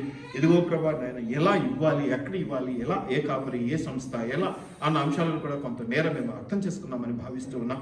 ఎలాగైనా సరే ప్రభా నీ కృపలో మమ్మల్ని జ్ఞాపకం చేసుకుని దీవించి ఆశీర్వదించి ఈ క్రిస్మస్ సెలబ్రేషన్స్ గ్రాండ్గా జరిగించుకుని ఎలా సహాయం చేయమని, నూతనంగా వచ్చినటువంటి బిడ్డలను అనుగ్రహించి ఆశీర్వదించి నీ చిత్తమైతే మేము అంత కట్టుబడి ఎదగటానికి సహాయం చేయమని నజరేయుడైన యేసు నామములో అడిగి ప్రార్థిస్తూ ఉన్నాం మా పరలోకపు తండ్రి. ఆమేన్. Thank you Jesus.